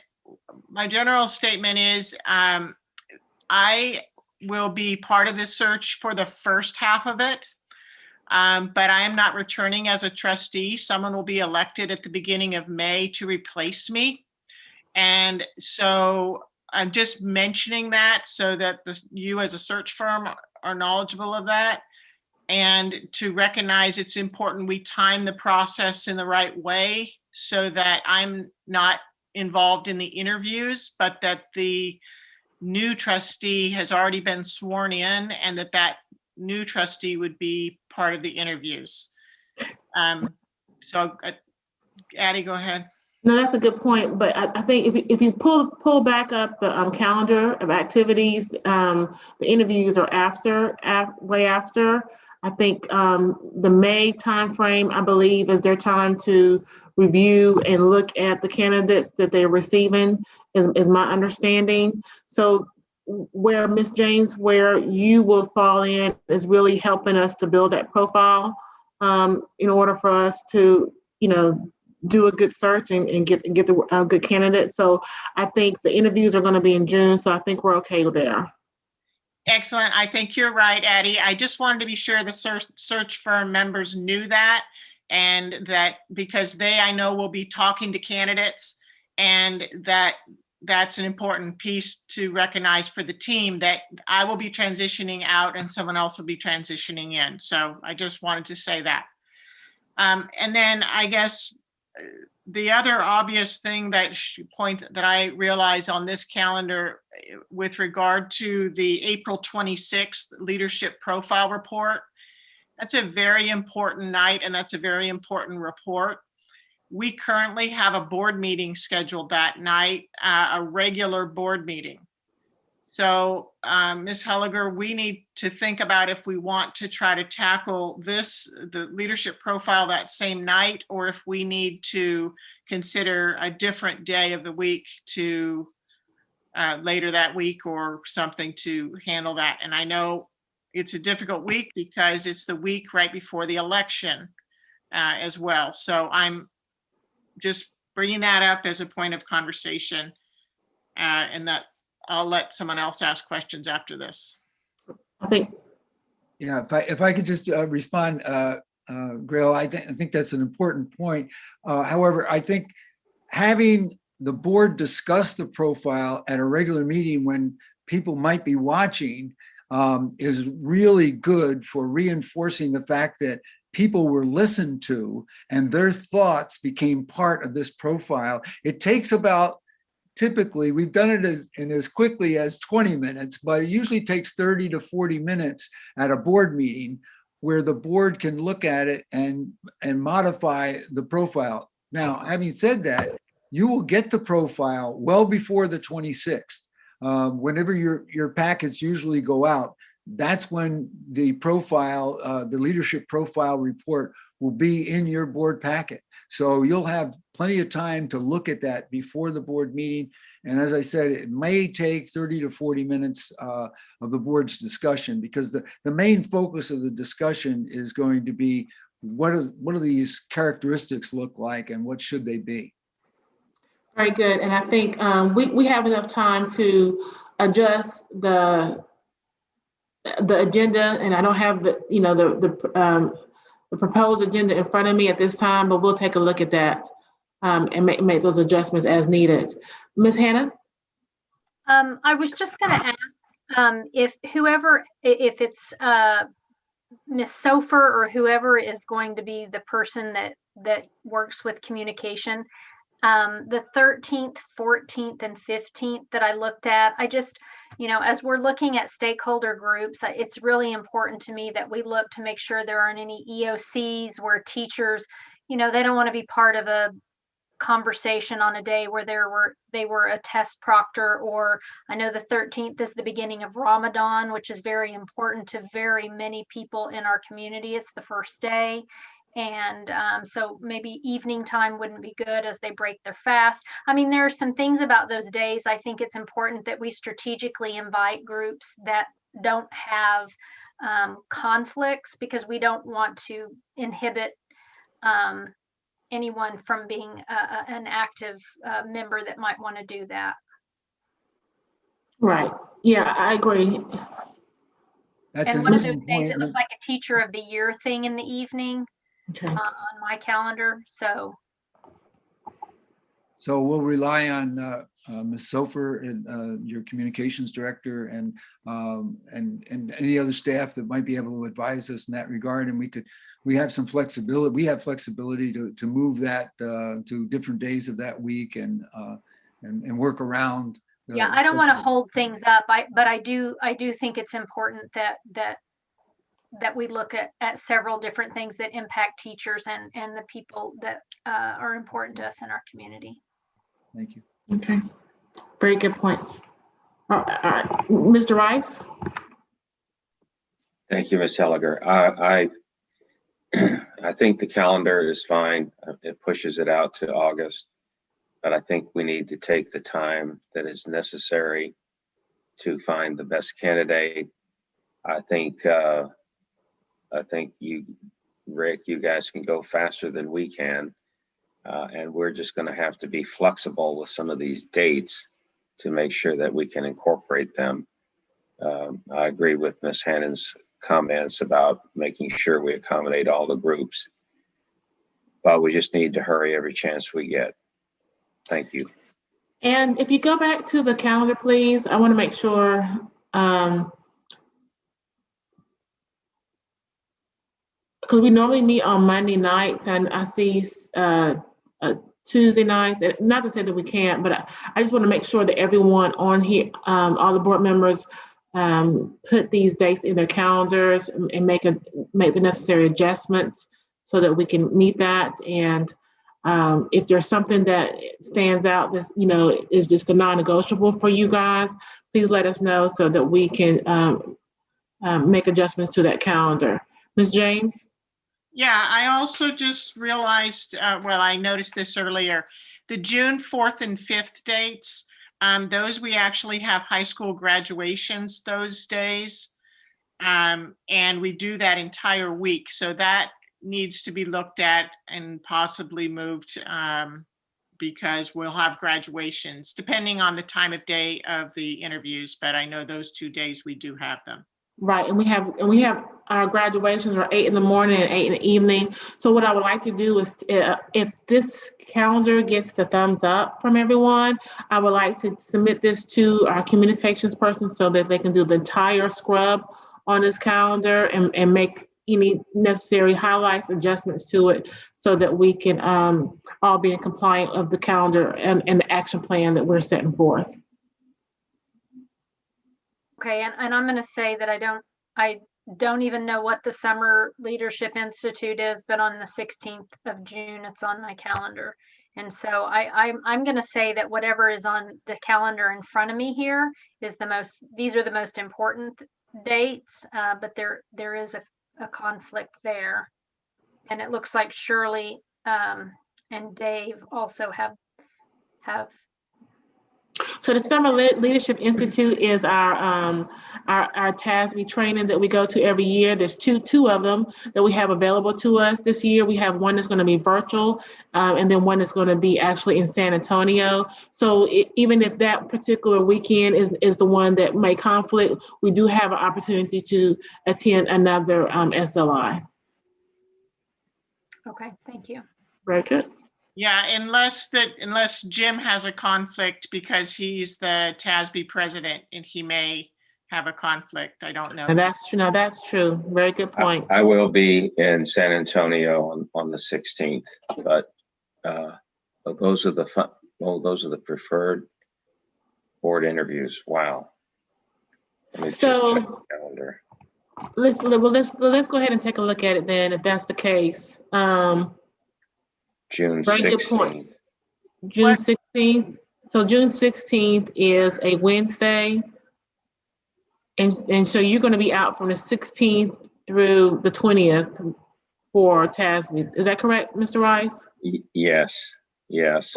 Let's try to work around it. Let me see what I can do to work around that.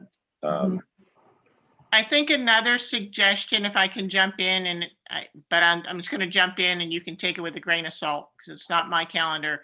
But if we move the board initial interviews a week later and make them the 11th and 12th, that doesn't conflict with graduations because graduations are finished then. And then move the board interviews with preferred candidates a week later on the Monday, Tuesday, Wednesday. Then I don't think it conflicts with SLI, although it would probably conflict with the board meeting. So you have to work that out. And will that push us into hiring a superintendent after school start? Because we're already early August and our kids start.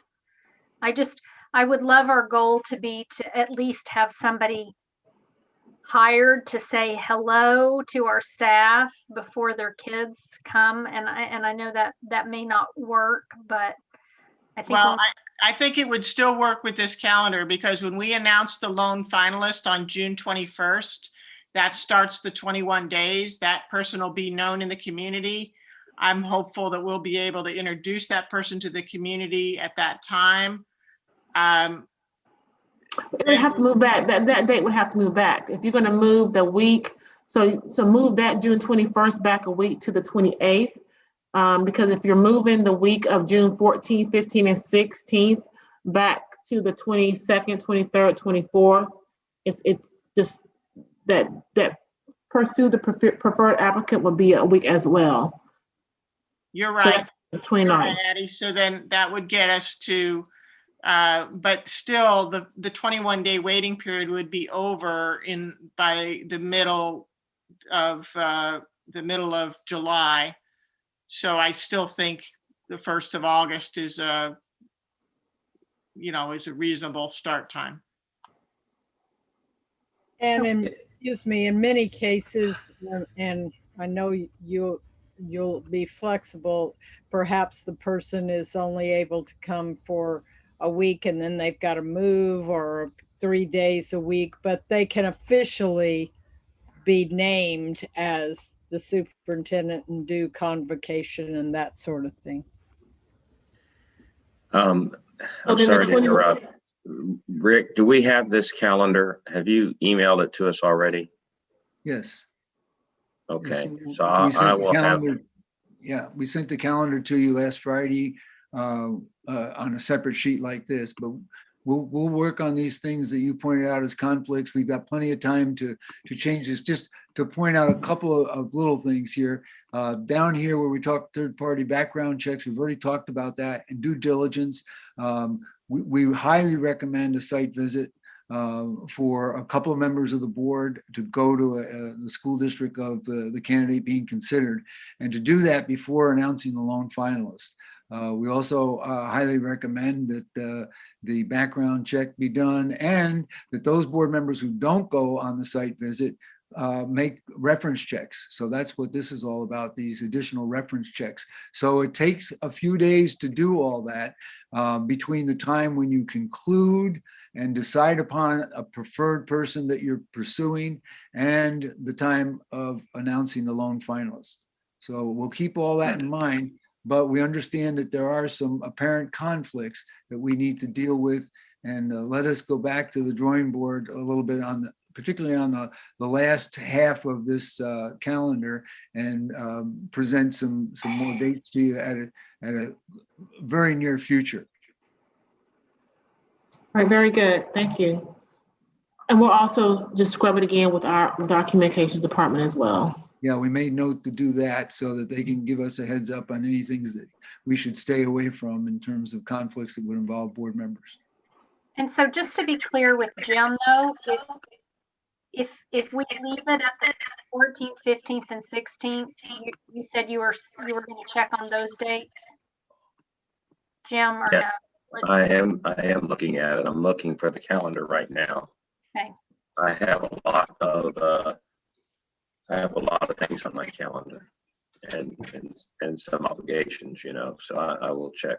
I will look at that.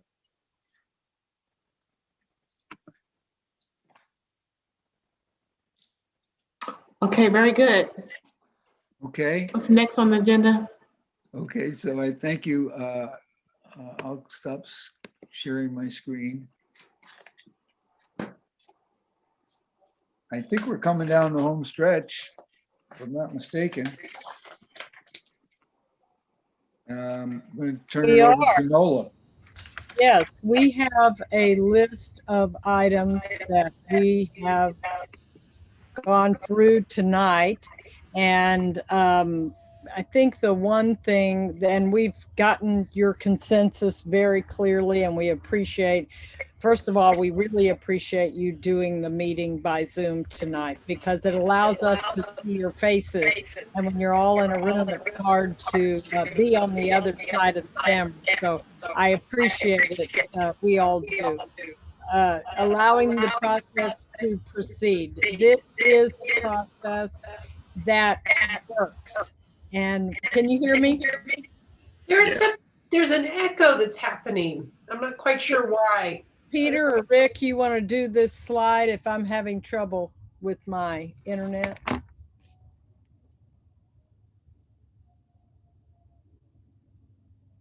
Can you hear it? Can you? Is it okay? I think we corrected it. Okay, thank you. Just allowing the process to work, because it does work. It can get frustrating, and I think as human beings, sometimes we want to make it work. It really does work, and as a team, one of the things that is most rewarding about doing superintendent searches is watching a board work together and get that ownership for that selection of the next superintendent. But I think we're clear on our takeaways, and where we're not, we will come back where we've intentionally left it open, and we do need to come back with the second half of the calendar and straighten that up. But I think we're now to questions and answers. Any questions that you have of us? Very good. This has been very informative, and I appreciate the time for you all being patient with us as we walk through the different events for this search. This search is very important to our community and to this board. And so at this time, if there are any other questions from our board members? Ms. James.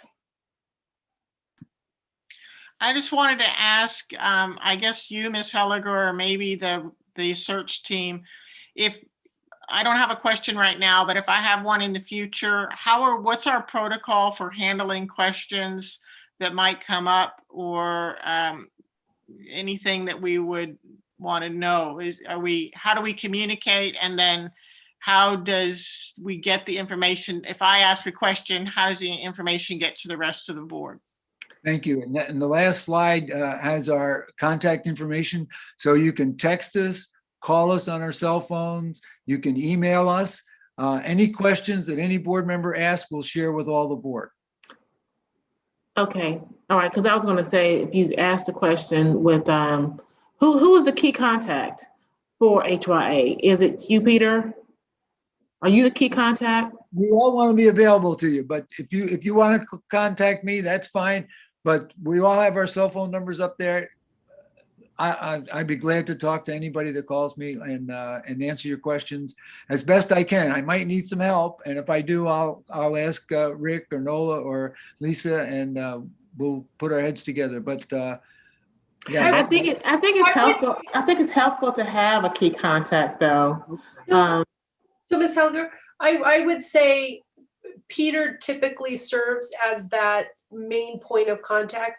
I think what the distinction that I maybe would add is that sometimes a board member will find a little bit more relatability or comfort with, or maybe past experience. I know several of you know Dr. Berry, just want us all to be available to you, but most of the communication you will get from us will come through Dr. Flynn. Okay, very good. And when it comes to those questions, just to follow up on what Grell said, from a communication plan, and how often we send out communications to the board, especially around those questions, should we expect a weekly communication from you all at the minimum, with questions? Or if you get a question today, do you send it back out today, to everyone? What does that look like? Depending upon the timing and the urgency of the question, we would respond within 24 hours to a question and then get it out to everybody. We will communicate an update.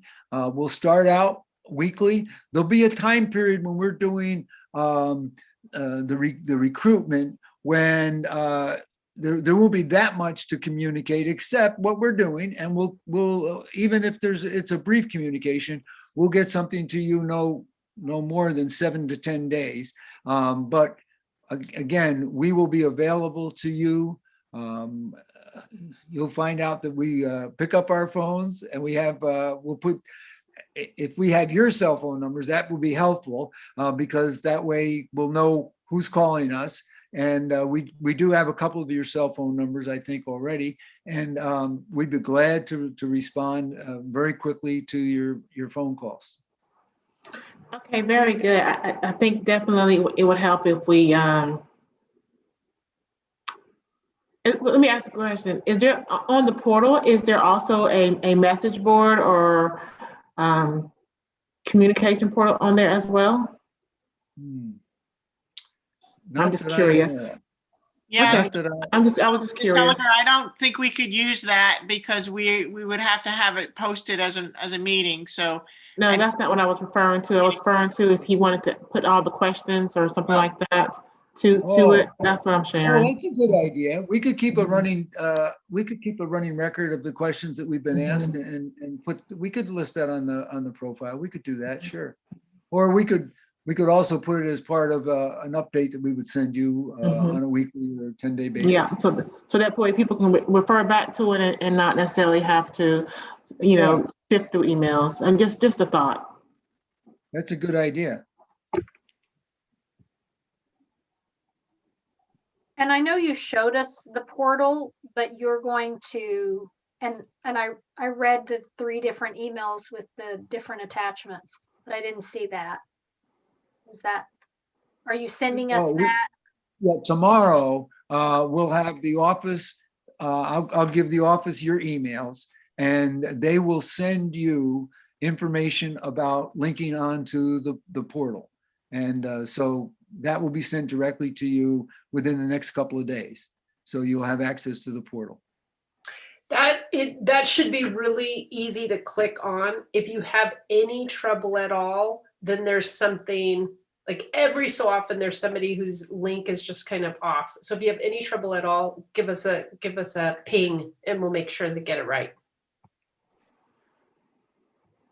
I'm going to ask a technical question. Is the portal mobile friendly? It is. You mean mobile phone friendly? Yes. Mobile. Yes. It is. Mobile device friendly. Yeah, there are some, mobile device, so if it's a laptop or an iPad, yes, very friendly. Sometimes people have told me that trying to access the portal and opening large documents, particularly on a phone, it doesn't work as well. It's a lot of information. It's there. Yeah. And we'd be more than happy to take something off the profile that's like a PDF file and email it to you if that works easier. Not a problem. Yeah, I'm sure we'll probably have to have a hybrid approach to that. Yeah. Okay, very good. So Addie, I do ask if you have a hybrid approach, because if I've already read it on the portal, I want it to be very clear. This has already been placed on the portal. So I like in the message line or the subject line rather, so that posted on portal. Yeah, something like that. Okay. I don't want to touch things more, I want read it once and not go, I've already read this. Okay. That's fine. I think, yeah, that's good. Thank you. That's a good point. We could definitely do that because I think each one of us have a different way of communicating, and depending on what's happening, they're able to get to the email before they can probably get to the portal. So each one of us different. So we will take that in consideration, and so we make sure we do that. Say placed on portal. All right. Do we have anything else, Peter? I just want to say good job, board members. Good job. We've got a good team here. Thank you very much for engaging so well. All And right. we will write up what happened tonight and send that to you in a couple of days. We'll send it out to the 4 of us so we all take a look at it, and then if you see any things that we misconstrued, we'll send it out as a draft before we put it on the portal, and you can take a look at it and make sure that we characterized everything that happened here accurately. Very good. All right, then. If there's nothing else, thank you all again for joining us and walking us through this process. And at this time, I will take a motion to adjourn. Motion to adjourn, Madam President. Motion. All right, thank you all. Have a good evening. We are now adjourned.